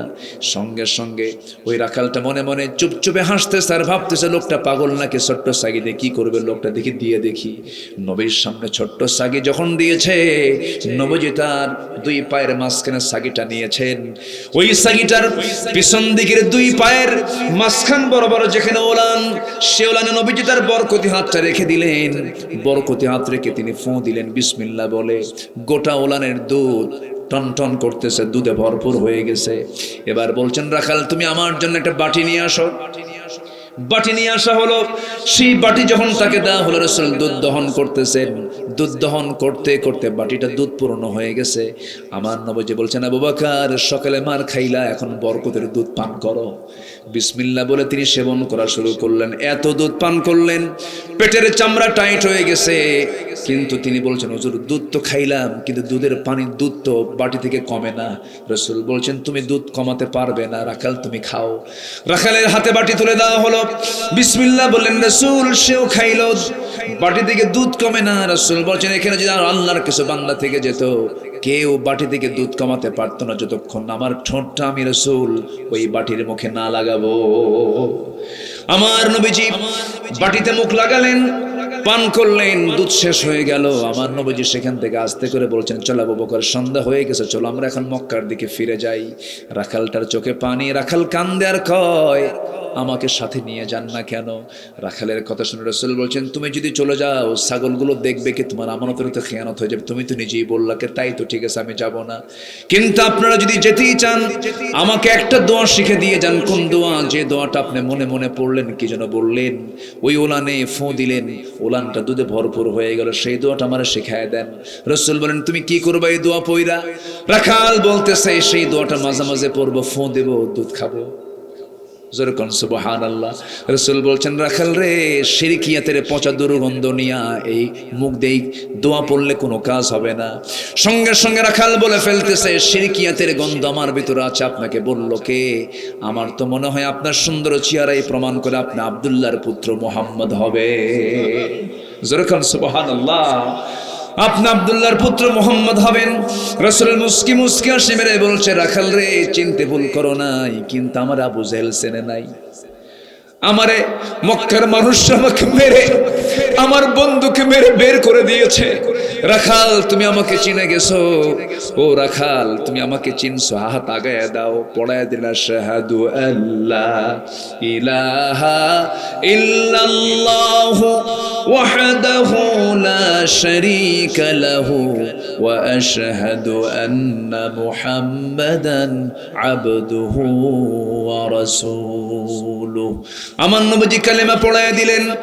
সেই রাখালটার নামই হলো আব্দুল্লাহ ইবনে মাসউদ রাদিয়াল্লাহু তাআলা আনহু। কালেমা গ্রহণ করলেন।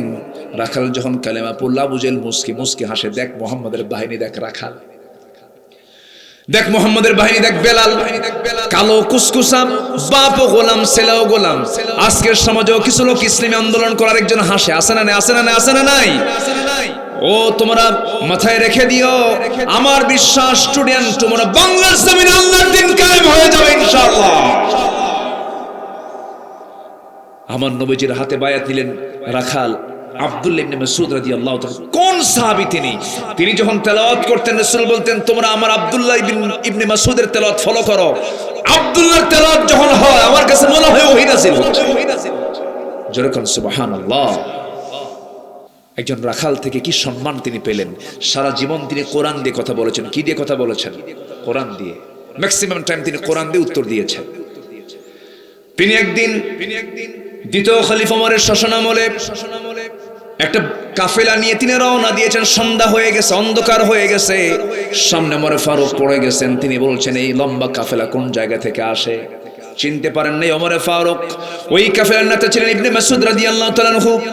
যখন প্রশ্ন করছেন কোন কাফেলা কোন জায়গা থেকে আসে, কোরআন থেকে জবাব দিচ্ছেন মিন ফাজ্জিল আমিক, মিন ফাজ্জিল আমিক, প্রত্যন্ত অঞ্চল থেকে আসতেছি। কোরআন শরীফের আয়াত দিয়ে উত্তর দিচ্ছেন যাচ্ছ কোথায়?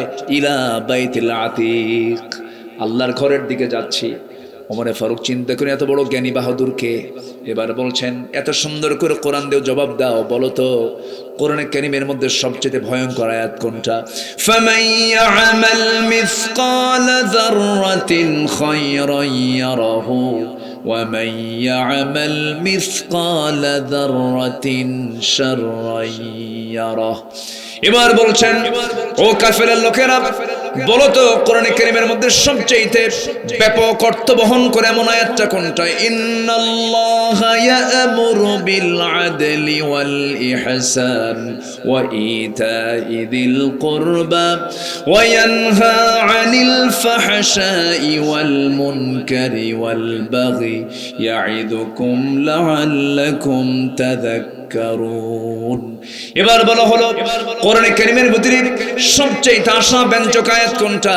লা তাকনাতু মির রাহমাতিল্লাহ ইন্নাল্লাহা ইয়াগফিরুয যুনুবা জামিআ قل يا عبادي الذين أسرفوا على أنفسهم لا تقنطوا من رحمة الله। জোরে বলুন আল্লাহু আকবার। এবার বলছেন বলো তো কোরআনে কারীমের ভিতরে কোন আয়াতটা আছে যে আয়াতটা দেখলে পরে চরম ভয় লাগে?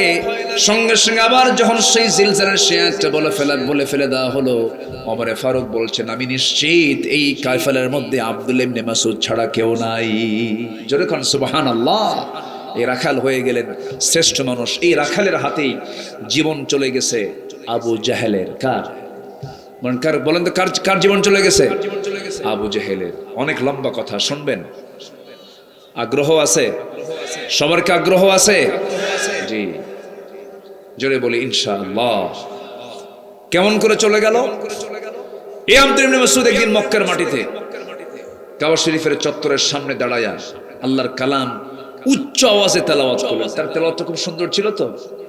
সব এসে মানে মৌচাকে যেমন মানে মধু থাকে, সেই মধুকে ধরে রাখে কারা? মৌমাছিগুলো ঝাঁক বেঁধে ধরে থাকে না? তো ওনার তেলাওয়াতে সব কুরাইশ একদম চমকের মতো তারা তেলাওয়াত শুনতেছে। এই দৃশ্য আবু জেহেলের সহ্য হয় নাই। আবু জেহেল এই দৃশ্য যখন দেখলো, দেখার সঙ্গে সঙ্গে কিছু লোক লাগায়া দিল। চিৎকার করে করে যখন তিনি আল্লাহর কালাম তেলাওয়াত করছিলেন, উচ্ছৃঙ্খল বাহিনী এসে তাকে মেরে রক্তাক্ত করে ফেললো। কিছুক্ষণ পর আবার অভিনয় করে আবু জেহেল নিজে এসে বলে আর মারিস না, থাক। কি কথা কি বুঝতেছেন? নিজে এসে করলো কি, সামনে দাঁড়ায়া আব্দুল্লাহ ইবনে মাসউদের বাম হাতটা ধরে তার ডান কানে এমন জোরে থাপ্পড় মারলো, এক থাপ্পড়ে কানের তালা ফেটে রক্ত বের হওয়া শুরু হয়ে গেল। আবু জেহেল বলল তুই কি জানিস না এই জায়গায় আমার নেতৃত্ব চলবে, আমার উপরে কোনো কথা চলবে না। তোকে কোরআন তেলাওয়াত করতে কইছে কেনা? এই 16 বছর যারা মাহফিল যারা করতে দেননি, যারা কোরআন শুনতে দেননি, যারা মাহফিলে বাধা দিয়েছেন, তারা সবগুলো আবু জাহেলদের প্রেতাত্মা। ইবনে মাসউদ কানে হাত দিয়ে দেখেন রক্ত। শুধু বললেন আবু জাহেল তোর ক্ষমতা, তোর পাওয়ার, তোর দাপট, আজকে তুই আমাকে কোরআন তেলাওয়াত করার এটাকে অপরাধ মনে করে তুই আমার একটা কানের তালা ফাটায় দিলি। আমারও যদি কোনোদিন সুযোগ আসে আমি তোর দুইটা কানের তালে ফাটায়া ছাড়বো, যা। যখন আল্লাহু আকবার। সাহাবীরা ছিলেন খুব বিচক্ষণ, বুঝেন নাই? ত্রাস সৃষ্টি করলেন, মানে ওকে ভয়ের মধ্যে ফেলে দিলেন, বের হয়ে চলে আসলেন। হিজরতের রাতে সাইয়েদনা আলী নবীর ঘরে বসা, নবীর বিছানায় শুয়ে থাকা। কেন? সব হিসাব করে রাসূল তাকে বুঝাইয়া দিয়েছেন, বললেন যে কুরাইশরা তো আমাকে বের করে দিচ্ছে, কিন্তু ওদের তো টাকা পয়সা আমার কাছে আছে, সকালবেলা এদের কাছে সব সম্পদগুলো বুঝাইয়া দিও। আল্লাহু আকবার বলে। কুরাইশরা তাকে মারার জন্য প্ল্যান করে, আর রাসূল তাদের সম্পদগুলো ফেরত দিয়ে দেন। আবু জেহেলের লোকজন এসে আলীকে বলতেছে, আলী, মুহাম্মদ বিন আব্দুল্লাহ কোথায়? তিনি বলতেছেন, মুহাম্মদ বিন আব্দুল্লাহ কোথায়? তোদের সামনে দিয়ে তো গেল, তোদের সামনে দিয়ে কিছুক্ষণ আগে তো চলে গেল, আমারে প্রশ্ন করিস কেন? কি কথা কি বোঝেন নাই? যদি বলতেন আমি জানি না, তাহলে বলেন তো তর্ক আরো কমতো না বাড়তো? বাড়তো। সাহাবীদের কথাগুলো ছিল খুব বিচক্ষণ। যখন বলছে কই, আমারে বলো কেন, তোমাদের সামনে দিয়ে তো গেল, যাও খোঁজো। আল্লাহু আকবার বলেন, খুঁজে নাও। সবাই বলল আলীকে মেরে ফেলা হোক। আবু জেহেল কয়, শোনো, ঠান্ডা মাথায় কাজ করতে হয়। আবু কি বলে, আর আলীকে মারতে গেলে এখন বেকায়দা হবে। কেন? আলীকে মারতে গেলে আমাদের মধ্যে গন্ডগোল লাগবে। অতএব আমাদের টার্গেট তো আলী না, আমাদের টার্গেট মুহাম্মদ বিন আব্দুল্লাহ। ওরে খোঁজো, মক্কার আশেপাশে আছে। আবু জেহেল কিন্তু ছোট মাথার লোক ছিল না। আবু জেহেলের মাথায় কিন্তু অনেক কিছু ছিল। সে উটের পায়খানা দেখে বলতে পারতো যে এটা কোন গোত্রের উট। কি কথা কি বুঝতেছেন আপনারা? উটের পায়খানা দেখে বলতে পারতো যে এই উটটা কোন গোত্র থেকে এসেছে। মানুষের পদচিহ্ন দেখে বলতে পারতো এটা কোন গোত্রের লোকের পায়ের চিহ্ন। আবু জেহেল তার নাম। বদরের প্রান্তরে যখন সে যায় মরার জন্য, কিসের জন্য যায়? ও মরছে না? বদরের প্রান্তরে মারা গেছে না? প্রথম যুদ্ধই শেষ তো আবু জেহেল। যেদিন যায় ক্লান্ত শ্রান্ত 350 মাইল অতিক্রম করে চলে গেছে সেই বদর নামক প্রান্তরে, লোহিত সাগরের পাশ দেখে সে গেছে, চলে গেছে, তাই না? গেছেন না সোহাদায়ে বদর? বালুর পাহাড়, বালুর পাহাড়ের পাশেই, হ্যাঁ, 14 জন সাহাবীর কবর সেখানে আছে। তো সেখানে যখন আবু জেহেল যখন গিয়ে হাজির হয়েছে, সমস্ত নেতারা বলল, আবু জেহেল এই যে কষ্ট করিয়া সেই মক্কা থেকে এই বদর প্রান্তর পর্যন্ত খাইয়া না খাইয়া কষ্ট করে আসলাম, যার বিরুদ্ধে যুদ্ধ করতে, সত্যি করে কও তো আবু জেহেল, মুহাম্মদ লোকটা কেমন? আবু জেহেল কয়, আমার দেখা মতে আকাশের নিচে আর জমিনের উপরে মুহাম্মাদের চাইতে ভালো মানুষ আমার চোখে পড়ে নাই। কে বলে? কে বলে বলেন তো? কে কয়? সবার এখন একযোগে প্রশ্ন হলো, তাহলে যুদ্ধ করতে আসলাম কেন? আবু জেহেলকে, তোরা এখনো টের পাস নাই? যুদ্ধ করতে আসার মূল কারণ হলো এই যে সিয়ার সিয়ার সিয়ার। কি কথা কি বুঝতেছেন কি? তাহলে আবু জেহেলও ছিল ফেরাউনের মতো। কার মতো? কার মতো? কার মতো? ক্ষমতার লোক। আল্লামা সাইদিকে কেউ খারাপ জানে নাই। এসকে সিনহার মতো একজন অন্য ধর্মের মানুষ ও প্রধান বিচারপতি, তিনি বলেছেন, না, এত বড় অন্যায় আমি করতে পারি না। শেষ পর্যন্ত তাকে পাগলা বানায় দেশ থেকে বের করে দিয়েছে। ঠিক কিনা বলেন? আমরা তাফসীর মাহফিলের প্ল্যাটফর্ম থেকে জানাতে চাই, আল্লামা সাইদিকে 13 অগাস্ট জেলখানা থেকে বের করে 14 অগাস্টে চিকিৎসার নামে হসপিটালে ভর্তি করিয়ে পয়জনিং করে, বিষ প্রয়োগ করে যারা হত্যা করেছে, এই হত্যার নাটকের সঙ্গে যারাই জড়িত তাদেরকে অবিলম্বে গ্রেফতার করে চূড়ান্তমূলক শাস্তি নিশ্চিত করা হোক। এই মতের পক্ষে রাজি আছেন কারা কারা? দুহাত উঁচু করে দেখান মুসলমান।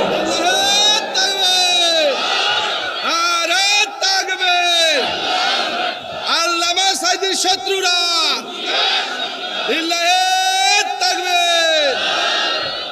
আল্লাহ কবুল করুন, জোরে বলি আমিন। যারা জুলুম করেছে আল্লাহ তাদেরকে উলঙ্গ করে ছেড়েছেন। উলঙ্গ করেন নাই? লজ্জায় মাথা নিচু হয়ে যায় আমাদের। এই দেশের একজন শীর্ষস্থানীয় ধনী বেক্সিমকো গ্রুপের একজন এমডি, চিন্তা করুন কি পাওয়ার তার। যেদিন ম্যাডাম পালাবেন, কি বুঝতেছেন তো? পালাবেন, তিনি অপেক্ষায় ছিলেন হেলিকপ্টারে যে এই দরবেশ ছাড়া আমি যাব না। যেতে পারেন নাই। উনি যাওয়ার জন্য চেষ্টা করেছেন, নৌকা যোগে কোথায় যেন যাবেন, আইন মন্ত্রীর সাথে নিয়ে রওনা দিলেন। মুখের দাড়ি নাই, জামাটাও চেঞ্জ, জামা খুলে গেঞ্জি পরছে, পাজামা খুলে লুঙ্গি পরছে, মাথার চুলটা কালো বানায়া একদম তরকারি বিক্রেতা সেজে নৌকায় চড়ছে। কিন্তু আইনমন্ত্রীকে কোস্টগার্ড দেখে ফেলে বলতেছে, স্যার চিনছি, চলেন থানায় চলেন। আমার চেনো তো, আর কাউরে চেনো না? আমি কি শুধু একা আসছি? আমি তো জামাতের সাথে আসছি। কি কথা কি বুঝতেছেন? উপায় নাই তো জামাত ছাড়া। আমি তো জামাতের সাথে আসছি। কে? কই যে বসে আছে, দেখো ওই যে কোনায় নৌকায় বসে আছে। লোকটা কে? মাথার চুল কালো, চেনা যায় না তো। ভালো করে দেখো, ওটাই দরবেশ। কি কথা কি বোঝা যায়? কথা কি বোঝা যায়? আল্লাহ উলঙ্গ করেছেন। আল্লাহ কি করেছেন? উলঙ্গ করে দিয়েছেন। আরেকজন অহংকারী বিচারপতি, অহংকারী, মুখে কোনো হাসি নাই। এই তো সবাই তো সচেতন দেখি। হ্যাঁ, এই উলঙ্গ, এও উলঙ্গ হয়ে গেছে, গেছে সিলেট হয়ে ত্রিপুরা অথবা গুয়াহাটি দিয়ে, আসাম দিয়ে সে দিল্লি যাবে। আপা বসে আছে, কিন্তু সিলেটবাসী তাকে খুব সম্মান করেছে, আপ্যায়ন করেছে, কলার পাতা দিয়েছে এবং পরের দিন কোর্টে নেওয়ার পথে তার বিসি শুদ্ধ আউট করে দিয়েছে। কি বুঝতেছেন? বুঝতেছেন? যারাই জুলুম করিবেন তারাই ভুগিবেন, এই পরিণতি ভুগিবেন আপনারা। সম্মানিত ভাইয়েরা, জুলুমতন্ত্র দিয়ে কেউ কখনো টিকসই হতে পারে নাই, কেউ পারবেও। আল্লাহ সবাইকে বোঝার তৌফিক দান করুন। জোরে বলি আমিন। সময় এত দ্রুত চলে যাচ্ছে, আমি আসি, কিন্তু আমাকে দিচ্ছেন তো সময় নাকি? আমার নবীর জীবন থেকে, আদর্শ থেকে আমরা 15টা অনুকরণীয় আদর্শ আমরা শিখে যাব আজকে। 1 নম্বর হচ্ছে দাওয়াত। দাওয়াত দিতে গেলে ধৈর্যের দরকার আছে না নাই? বলেন তো, বলেন, ধৈর্যের দরকার আছে না নাই? যুবকরা, তোমরা দেশকে চেঞ্জ করেছো। আমি তো ভাবছিলাম যুবকরা শেষ, ডিভাইস মাদকাসক্ত, তারপরে কি বলে ইয়াবা শক্ত হয়ে মনে শেষ হয়ে গেছে। কিন্তু এরা জাতে মাতাল ছিল, তাহলে কি ঠিক ছিল? একদম জায়গা মতো হিট করেছে, একদম জায়গা মতো। আল্লাহু আকবার বলেন। এই লোকগুলো ওঠে কেন? এই যে সমস্যা কি? মা মুশকিলা? হ্যাঁ, বসেন, খুব রাত তো হয়নি, একটু বসুন, আমরা একসঙ্গে আমরা দোয়া করে যাব। জোরে বলি ইনশাআল্লাহ। একটু বসুন সবাই, কেউ উঠবেন না, দয়া করে কেউ উঠবেন না। কি জন্য বলতেছিলাম না? হ্যাঁ, যুবকরা, তোমাদের কাছে আমাদের অনেক প্রত্যাশা আছে। তোমার চরিত্র সুন্দর করো, আকাম কুকাম করবে না। কিন্তু বিয়ার আগে কোন গোপন কোন আস্তানায় যাবা না। দেখবেন কিছু কিছু ছেলে আছে গার্লস স্কুলের সামনে যায় আর ইতিমের মতো বসে থাকে, মনে বাপও নাই মাও নাই। আছে না? বলেন, আছে। এগুলো করা যাবে না। এগুলো হচ্ছে লস প্রজেক্ট। কি প্রজেক্ট? লস। তোমার পড়ায় ক্ষতি হবে, তোমার কাজে ক্ষতি হবে, তোমার ধ্যান নষ্ট হয়ে যাবে। এগুলো করো না। নফল রোজা রাখবা, সপ্তাহে 2 দিন, সোমবার বৃহস্পতিবার রোজা রাখবা, আল্লাহর কালাম ভালো করে পড়বা, মোবাইলে দোয়াগুলো রাখবা, নেগেটিভ যেগুলো সেগুলোকে ব্লক মেরে দিবা। বন্ধু নির্বাচন করবে, আল্লাহওয়ালা বন্ধু। একটা সুন্দর একটা ফরম্যাট তুমি তৈরি করবে, দেখবা তোমার খুব প্রশান্তি এর মধ্যে তুমি ফিল করবা। আলহামদুলিল্লাহ বলেন। নোংরামি করে লাভ নাই তো, কোনো লাভ নাই। বিয়ে যদি করতে হয় আব্বাকে সোজাই বলে ফেলবা, আব্বা রাগ করো না, আমার বিয়ে করায় দাও। কি যুবকরা কিচ্ছু কয় না, তোমাদের জন্য এত কিছু বলতেছি, কিছুই তো কও না তোমরা। এই ঠিক কিনা? দেন বুড়া চাচাও কয় ঠিক। আপনি কি বিয়ে করবেন আবার নাকি নতুন করে? আগের যুগের দাদারা খুব সচেতন ছিলেন তার ছেলেদেরকে বিয়ে করাতে, একদম 21 বছরে বিয়ে করা দিয়েছে। আর এখন বিয়ে করতে লাগে 50 বছর, বাচ্চার বাপ হতে লাগে 60 বছর। 70 বছরে যখন বাচ্চা নিয়ে যখন রাস্তায় হাঁটে, তখন ছেলেকে লক্ষ্য করে বলে, এই এটা তোমার দাদা না নানা? এগুলো ঠিক না। সময়ে সবকিছু করতে হবে। রিজিকের দায়িত্ব কার? আসতে বলুন, রিজিকের দায়িত্ব কার? আল্লাহ। যুবকরা, তোমরা গ্রামের ভিতরে তোমরা একটা টিম গঠন করো। তোমার গ্রামে কারা নামাজ পড়ে, কারা নামাজ পড়ে না, তাদেরকে দাওয়াত দাও। তোমার গ্রামের কোন ঘর থেকে কোন মহিলা আপত্তিকর পোশাক পরে অর্ধলগ্ন হয়ে ঘর থেকে বের হয়, সেই বাড়িতে গিয়ে সেই মুরব্বীকে জানাও যে আপনার মেয়ে অথবা আপনার বউ এই পোশাক পরে বের হয়, আমাদের চোখের সমস্যা হয়, আমাদের গুনাহ হয়, আমাদের নামাজের সমস্যা হয়। এই গ্রামে থাকতে হলে বোরকা ছাড়া বের হওয়া যাবে না, ঠিক কি না? তোমার গ্রামকে তুমি সাজাও, দেশ এমনি সাজিয়ে যাবে। জোরে বলি ইনশাআল্লাহ। আমরা 64,000 গ্রামকে সুন্দর করব, পর্দা দিয়ে সাজাবো। জোরে বলি ইনশাআল্লাহ। আরো জোরে বলি ইনশাআল্লাহ। আমরা এই পরিবেশ কখনো পাইনি যে পরিবেশ এবার পেয়েছি। আলহামদুলিল্লাহ বলেন, জোরে বলি আলহামদুলিল্লাহ। যুবকরা, নামাজ হতে হবে কয় ওয়াক্ত? কারা কারা 5 ওয়াক্ত নামাজ পড়বেন একটু হাত তুলে দেখেন তো দেখি। জোরে বলি ইয়া আল্লাহ। আরো জোরে বলি ইয়া আল্লাহ। আমাদেরকে 5 ওয়াক্ত সালাত আদায় করার তৌফিক তুমি আল্লাহ দিয়া দাও। জোরে বলি আমিন। আরো জোরে আমিন। আরো জোরে আমিন। সবার বাড়িতে মা বোন আছে না নাই? বউ আছে না নাই? ওই দেখেন কি জোরে কয় নাই। জি, এটা ভালো, বলা উচিত। নাই, বিয়ে দরকার। আমার নবীজি যে যুবকের বিয়ে হয় নাই খুব পেরেশান থাকতেন, এর বিয়ে হবে কোন দিন। রাসূল খুব মাথায় রাখতেন এগুলো। যুবক বিয়ে করছো, হুজুর বিয়ে করবো কেমনে, টাকা আছে? যাও আমি ব্যবস্থা করে দেবো, বিয়ে করে নাও। আল্লাহু আকবার বল।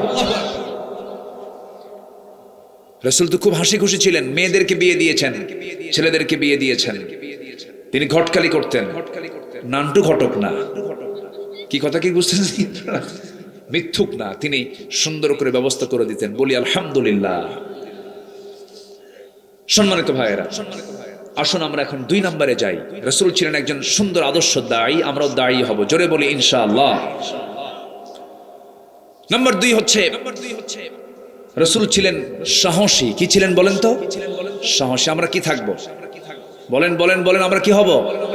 যে ইমানদার হবে সে কি ভীরু হবে না সাহসী হবে?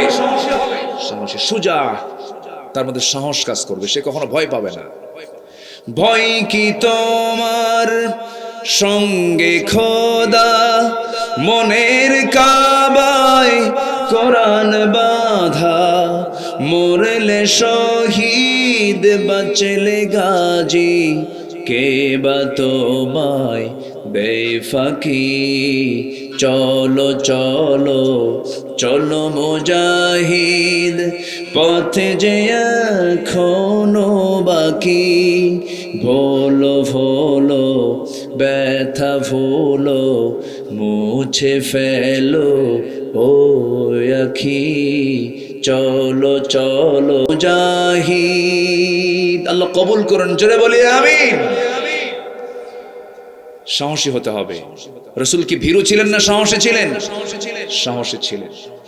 আল্লাহ রাব্বুল আলামিন বলেন, সাহস জোগাড়ের জন্য আমার কাছে দোয়া করবে। সেই দোয়াটা হলো, যারা পারেন ঠোঁট মিলিয়ে বলুন, রব্বানা আফরিগ আলাইনা সাবরান ওয়া সাব্বিত আকদামানা ফানসুরনা আলাল কওমিল কাফিরিন। জোরে বলুন আল্লাহু আকবার। ফাসদা বিমা তু'মার ওয়া আ'রিদ আনিল মুশরিকিন। জোরে বলুন আল্লাহু আকবার।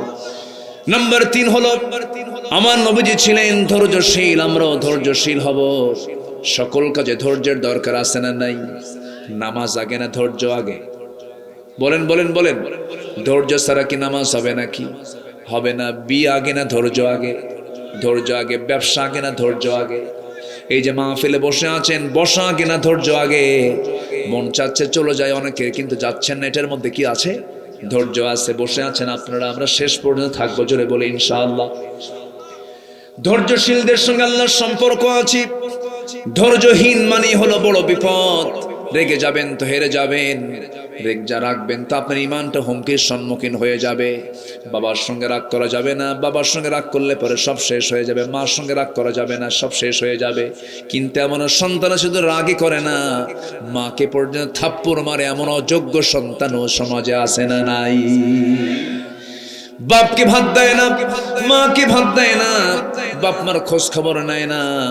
গত বছর আবার একটা মাহফিল ছিল নাটোরে, সেই মাহফিল করতে গেলাম, একটা চিঠি 72 বছর বয়সে একজন মা পাঠিয়েছেন আমার কাছে ভাঙ্গা ভাঙ্গা হাতে।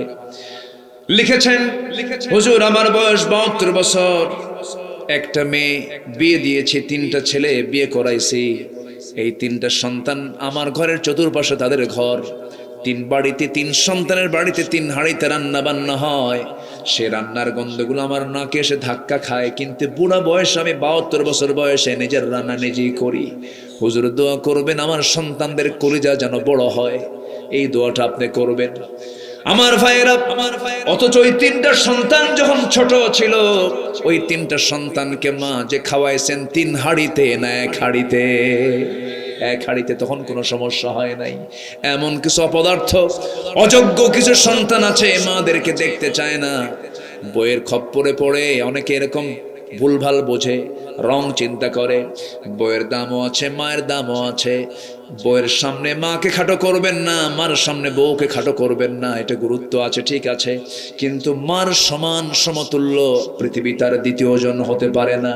একটা প্রশ্ন করব, বলুন তো, মা বড় না বউ বড়? মাহফিলে মা বড়, বাড়িতে বউ বড়। কি হ্যাঁ দেখেন কি কয়, এখন কথা কয় না। মাহফিলে মা বড়, বাড়িতে বউ বড় হয়ে যায়। বউয়ের একটা কথা শুনেই সন্তান হিসাব করলো না, বউটা পেয়েছি, আমার মা যদি ছোটবেলায় কণ্ঠটাকে চাপ দিয়ে যদি মেরে ফেলে দিতেন বাঁচতাম না। দুর্বল হার্ট ছিল, নড়তে পারতাম না, এত দুর্বল ছিলাম। খুলিকাল ইনসানু দাঈফা, দুর্বল করে আমাকে বানিয়েছেন তিনি আমার কে? উট তার মার পেট থেকে বের হয়ে লাফালাফি করে, গরু তার মার পেট থেকে বের হয়ে লাফালাফি করে, ছাগল তার মার পেট থেকে বের হয়ে লাফালাফি করে, কোনো সমস্যা হয় না। কিন্তু মানুষকে আল্লাহ রাব্বুল আলামিন এমন দুর্বল করে পাঠিয়েছেন, ওই মা যদি 10টা মিনিটের জন্য যদি একটু এদিক সেদিক হয়ে যান, সন্তান তুমি শেষ হয়ে যাবে। সেই মামাকে 24 ঘন্টা নার্সের দায়িত্ব পালন করেছেন, তিলে তিলে আমাকে মানুষ করেছেন, সরিষার তেল মাখায় দিয়েছেন, গোসল করাইছেন গরম পানি দিয়া, ঠান্ডার ভিতরে ঠান্ডা লাগাতে দেন নাই, কে কে করে কেঁদেছি, কত কষ্ট মার হয়েছে, জ্বর এসেছে, মার ঘুম চলে গেছে, মা চোখের পানি ফেলে ফেলে কেঁদে স্বামীকে বলে, স্বামী আমার দেখো তো বাচ্চাটার কি হলো, ডাক্তারের কাছে দৌড়াও। রাত 3টা বাজে, বাপ চলে যায় ডাক্তারের কাছে, মা আল্লাহর কাছে সেজদায় পড়ে পড়ে কেঁদে দোয়া করে, আল্লাহ আমার জীবনের বিনিময়ে সন্তানকে তুমি আল্লাহ বাঁচায় রাখো। সেই মা এত তিলে তিলে মানুষ করলেন, এত কষ্ট করে বড় করলেন, সেই সন্তান যখন হাত পা বড় হয়ে যায়, ওই সন্তান কেমনে মার গালে থাপ্পড় মারে, কেমনে বেয়াদবি করে, একটু হিসাব কি করবা না? একটু চিন্তা কি তোমার করা উচিত না? আমার বন্ধুগণ, বিশেষ করে যারা সন্তানের, যে সমস্ত সন্তানগুলো এখানে আছেন, বাপ মা যাদের জীবিত আছেন, তাদেরকে আমি করজোরে মিনতি জানাই, যত কষ্ট মা দিক না কেন, যত কষ্ট বাপ দিক না কেন, কথার কষ্ট দিক, কাজের কষ্ট দিক, সম্পত্তি থেকেও যদি তোমাকে মাহরুম করে ফেলে, ধমক দিবা না, তোমার হক তুমি আদায় করবা। তোমার আব্বা তোমার হক নষ্ট করেছে, সে জাহান্নামে যেতে পারে, কিন্তু তুমি তোমার আব্বার হক নষ্ট করে তুমি জাহান্নামে যেতে পারবে না। কখনো বেয়াদবি করা যাবে না, সুন্দর আচরণ করতে হবে। এবং বাপ মার জন্য শ্রেষ্ঠ দোয়া আল্লাহ রাব্বুল আলামিন শিখিয়ে দিয়েছেন। সবাই একটু আওয়াজ দিয়ে আমার সঙ্গে ঠোঁট মিলিয়ে বলুন, রব্বিরহামহুমা কামা রব্বায়ানি সগীরা। সবাই বলুন, রব্বিরহামহুমা কামা রব্বায়ানি সগীরা। আমার নবীজি মাকে পান নাই, খুব ছোট্টবেলায় মাকে তিনি হারিয়েছেন, দুধ তার কিসমতে জোটে নাই। আমার নবীজি মাত্র 4 থেকে 5 দিন মার পেটের দুধ, মার স্তনের দুধ তিনি পেয়েছিলেন। ওই সময়ের সিস্টেম ছিল মার দুধ না খাওয়া, তিনি পান নাই। যখন তার জন্ম হলো, মার মনটা খারাপ, মা আমিনার মনটা খারাপ, স্বামী নাই, কারণ সন্তান ভূমিষ্ঠ হলে পরে সন্তানটা যার কোলে দিবেন সেই কোলে নেওয়ার লোকটা স্বামী নাই, স্বামী চলে গেছেন, আগেই দুনিয়া থেকে বিদায় নিয়েছেন। আমিনা আমার নবীজির মা সন্তানের কাছে আসলেই হাউমাউ করে কান্দে, তার কাছে আসতেই পারেন না, তিনি কান্দেন। একদিন আবু তালেব বলছেন, মুহাম্মদ শোনো, তুমি তো আল্লাহর নবী হয়ে গেছো, তোমার একটা বাল্য জীবনের স্মৃতিচারণ করব। কি চাচা আপনি বলেন? আবু তালেব বলছেন, মুহাম্মদ শোনো, তোমার বয়স যখন মাত্র 3 দিন, কয়দিন? 3 দিন। 3 দিনের মাথায় দেখতে পেলাম একদিন তোমাকে দেখতে গেছি তোমাদের ঘরের ভিতরে, তুমি দোতলায় শুয়ে আছো, বারান্দায় তোমার মা তোমাকে শোয়ায় রেখে হাউমাউ করে কান্দে, তোমার পাশে কেউ নাই। আমি তোমার সামনে গিয়ে দাঁড়ালাম, তোমার সামনে গিয়ে দাঁড়ায় দেখে তুমি একাকী শুয়ে আছো, তুমি শুয়ে আছো একাকী।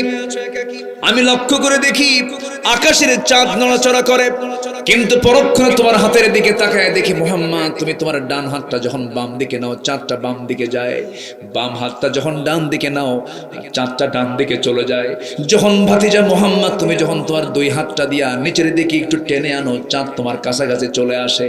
আমি কি ভুল দেখছি না সত্য দেখছি বলো তো মুহাম্মদ?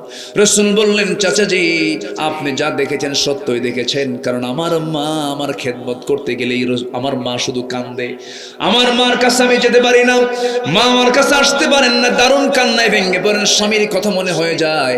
সেই জন্য ওই সময়টা গুলো আল্লাহ তাআলা আমার জন্য আকাশের চাঁদটা আমার জন্য খেলনা বানায়া দিয়েছিলেন। আমার নবীজি মাকে পান নাই, বাপকে পান নাই, কিন্তু বাবার অধিকার প্রতিষ্ঠা করেছেন, মার অধিকার প্রতিষ্ঠা করেছেন। রাসূল বলেছেন তোমার মার খেদমত করো, মা যদি খুশি হয়ে যান আল্লাহ খুশি হয়ে যাবেন, মা যদি নারাজ হয়ে যান আল্লাহ নারাজ হয়ে যাবেন। বাপকে খুশি করো, রিদার রাব্বি ওয়া রিদাল ওয়ালিদ ওয়া সাখতুহু ফি সাখতিল ওয়ালিদ। পিতা খুশি আল্লাহ খুশি, পিতা নারাজ আল্লাহ নারাজ। আমার ভাইয়েরা, সেই বাপ মা যার ঘরে আছে পৃথিবীর সব দোয়া মিস হয়ে যেতে পারে, কিন্তু বাপ মা যে দোয়াটা করেন সেই দোয়া আল্লাহর দরবারে 100% মঞ্জুর হয়ে যায়। জোরে বলি সুবহানাল্লাহ। চাকরি হয় না, কার কাছে দোয়া চাবেন? এই আল্লাহর কাছে তো বলবেন, কিন্তু বলবেন কাকে দোয়া করার জন্য? বলেন বলেন বলেন। মার কাছে কি দোয়া চাবেন? মা দোয়া করো। বাবার কাছে কি দোয়া চাবেন? দোয়া করো, দোয়ার জন্য বলবেন। মা বুড়ি হয়ে গেছে, আপনি ইয়াং আছেন, মাটা ছোট হয়ে গেছেন, যাদের মা জীবিত আছেন, আমার মাটা এখনো বেঁচে আছেন আলহামদুলিল্লাহ, বয়স তার প্রায় 78 বছরের মতো বয়স। গত বছর একটা স্মৃতিচারণ করতে চাই। আমি মাকে ফোন দিয়ে বললাম, মা মাহফিল শেষ হয়েছে, আমি তো ঢাকায় যেতে পারছি না, গ্রামে থাকেন মা। বললাম, মা আমি একটু আসবো, তুমি থাইকো, তুমি ঘুমাও, আমি তোমাকে ডাক দেব। ওই যে মার ঘুমটা ভেঙে গেছে, মা ঘুমান নাই, আমার প্রিয় পছন্দের খাবারটা তিনি রেডি করেছেন ভাঙ্গা হাতে। আমি গেছি, ভিতরে ঢুকলাম, দরজায় শুধু একটা বার ডাক দিয়েছি, ডাকতে দেরি, দরজা খুলতে দেরি হয় নাই। ভিতরে ঢুকে বললাম, মা তুমি কি ঘুমাও নাই কে? বাবা তোর যে ডাক পাইছে এরপর থেকে আমার ঘুম আর আসে না, তুই কখন আসবি? রাস্তায় গাড়ি ঘোড়া, এটা আপনি বইয়ের মধ্যে পাবেন না, সন্তানদের মধ্যে পাবেন না। এই অকৃত্রিম ভালোবাসা একমাত্র মাই দিতে পারে, মা দিতে পারে, বাপ দিতে পারে। যাদের ঘরে মা আছে তাদের ঘরে কত বড় যে রহমত আছে, বরকত আছে। যেদিন হারাবেন সেদিন বুঝবেন মার কি দাম। যদি কোনো ভুল হয় মার কাছে গিয়ে মাফ চাবেন। এই পৃথিবীতে একজন মানুষ, যে মানুষটা সন্তানের দুর্নাম কারো কাছে কয় না, কয় সহজে কয় না, মার কাছে গিয়ে মাফ চাবেন, মার কোলে গিয়ে বসবেন, মার দুটো পা জড়ায় ধরবেন। বুড়ি হয়ে গেছে, নড়তে পারে না, চড়তে পারে না, মাকে কোলে নিবেন, কোলের মধ্যে নিয়ে কপালে চুমা দিবেন, গোসল করাইয়া দিবেন, চুলটা আশ্রয় দিবেন, সুন্দর করে আদর করে দিবেন। বলবেন, মা ছোট্ট বলে তুমি আমার কত খেদমত করেছো, আজকে তোমার একটু খেদমত করার চেষ্টা করি। ওই সময় মা যদি দিল থেকে দোয়া করে দেন, আল্লাহর কসম করে বলি গোটা দুনিয়ার রাজত্ব আল্লাহ পাক আপনার হাতে তুলে দিবে। আল্লাহু আকবার বলেন। আল্লাহ সবাইকে বাপ মার অনুগামী, বাপ মার খেদমতওয়ালা সন্তান বানায় দেন। জোরে বলি আমিন, আরো জোরে আমিন, আরো জোরে আমিন। সম্মানিত ভাইয়েরা, ধৈর্যশীল ছিলেন আমার রাসূল।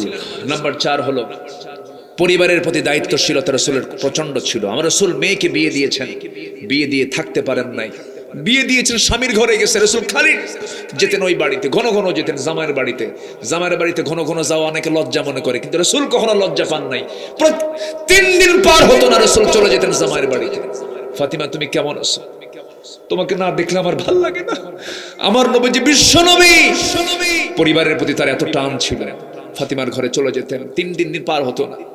একদিন ফাতিমা রাদিয়াল্লাহু আনহা যখন বিয়ে দেন, রাসূল বললেন, ফাতিমা এমন স্বামী তোমারে দিছি আমি, যে স্বামী টাকা নাই পয়সা নাই, কিন্তু পৃথিবীর শ্রেষ্ঠ চরিত্রবান স্বামী আমি তোমাকে দিয়েছি। কখনো স্বামীর বিরুদ্ধে একটা নালিশ যেন আমার কানে না আসে। সুবহানাল্লাহ বলেন। কোনোদিন বলেন নাই। একদিন ফাতিমা রাদিয়াল্লাহু আনহা বসে বসে নামাজ পড়ছেন নবীর সামনে। নবীজি বললেন, বসে বসে নামাজ পড়ো কেন?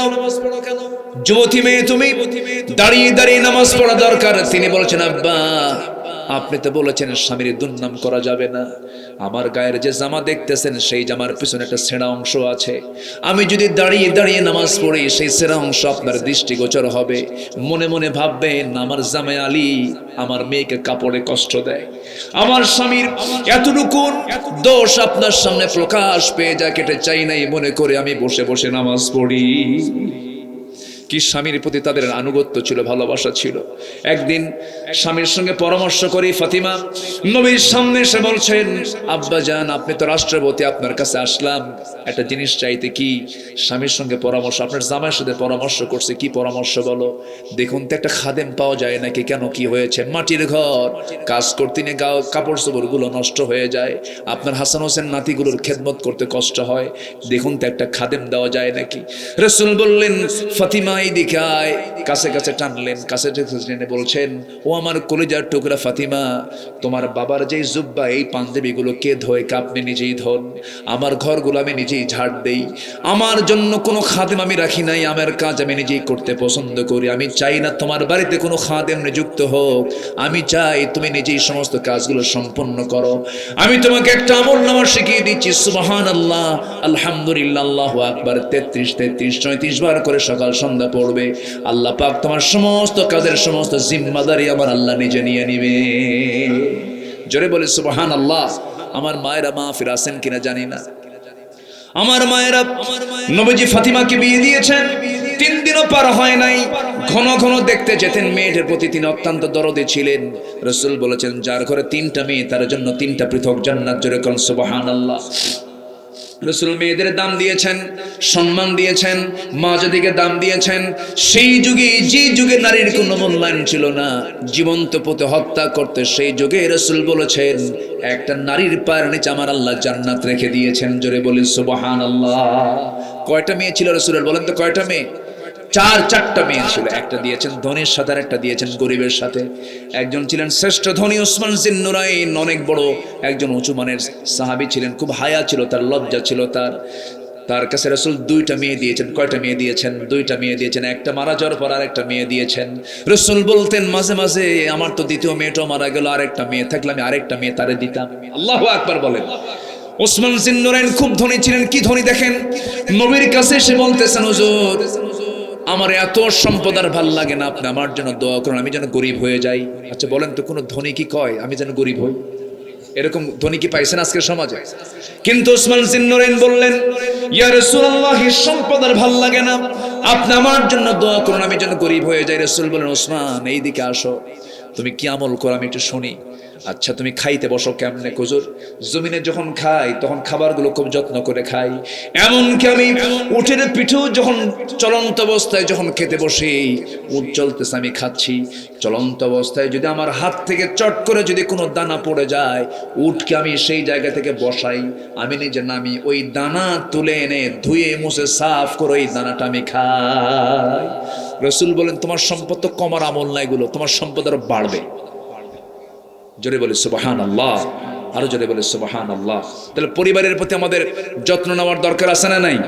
ছেলে মেয়ে কি করছে, তারা কি পড়ছে, তারা কি খাচ্ছে, তারা কি করছে, সব খবর নিতেন মুহাম্মদ সাল্লাল্লাহু আলাইহি ওয়াসাল্লাম। সবচেয়ে বড় যত্ন হলো মেয়েরা নামাজ পড়ে কিনা, পর্দায় থাকে কিনা, আমার বউটা পর্দায় থাকে কিনা, এগুলো খেয়াল করার দরকার আছে না নাই? আচ্ছা, কু আনফুসাকুম ওয়া আহলিকুম নারা। নাম্বার 5 হলো আমানতদারিতা, ন্যায় বিচার। নাম্বার 7 হলো এতিম নিকটাত্মীয় প্রতিবেশীর প্রতি সদাচরণ করা। আমার রাসূলের একটা অভ্যাস ছিল, রাসূল প্রতিবেশীর খোঁজ খবর রাখতেন, তার সাহাবীরাও প্রতিবেশীর খোঁজ খবর রাখতেন। অনেক লম্বা লম্বা কথা ছিল। সাইয়েদনা ওমর ফারুক রাদিয়াল্লাহু তাআলা আনহু তিনি প্রতিবেশীর খোঁজ খবর রাখতেন। সাইয়েদনা আবু বকর সিদ্দিক রাদিয়াল্লাহু তাআলা আনহু 2টা বছর তিনি রাষ্ট্রপ্রধান ছিলেন, খেলাফতের দায়িত্ব পালন করেছেন। তার ঘরের সঙ্গে একটা ঘর ছিল, প্রতিবেশীর ঘর। তার স্বামী নাই, ছেলে নাই, মেয়ে নাই, বুড়ি একজন মহিলা। কি মহিলা? বুড়ি একজন মহিলা। তাকে দেখার মতো কেউ নাই, চোখে কম দেখতেন। প্রত্যেকটা রাতে এসে শেষ রাতে আবু বকর সিদ্দিক রাদিয়াল্লাহু তিনি খাদেমের দায়িত্ব পালন করতেন। তার খাবার টাবার জোগাড় করে দিতেন, সেবা টেবা করে আসতেন, কাপড় চোপড় ধুয়ে দিতেন। এইরকম করে তিনি ওই মহিলার খেদমত করতেন। ওমরে ফারুক রাদিয়াল্লাহু একজন খেদমত করার জন্য আসছেন ওই মহিলার। চট করে দরজায় ডাক দিয়ে বলছেন, বুড়িমা দরজা খুলুন, খেদমত করার জন্য আসছি। তিনি বললেন, ঘরের মধ্যে এখন আসার প্রয়োজন নাই খেদমত করার, কারণ কিছুক্ষণ আগে একজন আমার খেদমত করে গেছে। অবাক হলেন, এই মদিনা নগরে কে আছে খেদমত করার মতো? 3 দিন পর পর সার্চ করলেন, লোকটাকে ধরতে পারলেন না। তৃতীয়তম দিনে তিনি আর ওত পেতে আছেন, দেখি তো কে বের হয় ঘর থেকে। ঘর থেকে বের হওয়ার সময় পেছন থেকে চট করে হাতটা ধরেই দেখেন কেউ না, প্রথম খলিফা আবু বকরের সামনে দাঁড়ানো। ওমরে ফারুক বলছেন, আমিরুল মুমিনিন কাজগুলো তো আমাদেরও দিতে পারেন, সব কাজকে আপনি একা করলে তো অসুস্থ হয়ে পড়বেন। সাইয়েদনা আবু বকর বলছেন, প্রতিবেশীর হক আদায় করতে দাও, কারণ এই আমলনামা নিয়ে কিয়ামতের দিন আমাকে আসামির কাঠগড়ায় দাঁড় হতে হবে। আল্লাহু আকবার বলেন। টোটাল 2টা বছর তিনি খেদমত করেছেন, মারা গেলেন। দ্বিতীয় খলিফার দায়িত্ব পালন করেন ওমরে ফারুক রাদিয়াল্লাহু তাআলা আনহু। ওই মহিলার ঘরে তিনি খেদমত করার জন্য তিনি পরে দায়িত্ব পেলেন। তিনি চলে গেছেন ওই মহিলার ঘরে, খেদমত করে আসছেন, কাপড় চোপড় ধুয়ে খাবার টাবার জোগাড় দিয়ে আসছেন। মহিলা জানে না, বুড়ি মহিলা জানে না প্রথম খলিফার ইন্তেকাল হয়ে গেছে। করলেন কি? খাবার খেতে বসেছেন, খেজুরগুলো ধুয়ে তার সামনে রেখে দিয়েছেন। তিনি যখন খেজুর খেতে নিয়েছেন, খেজুর খেতে নিয়ে আগের অভ্যাস অনুযায়ী তিনি খেজুরের বিচে ফেললেন না, খেজুর খেতে নিয়ে একটা কামড় মারলেন, বিচে তার দাঁতের নিচে পড়ে গেল।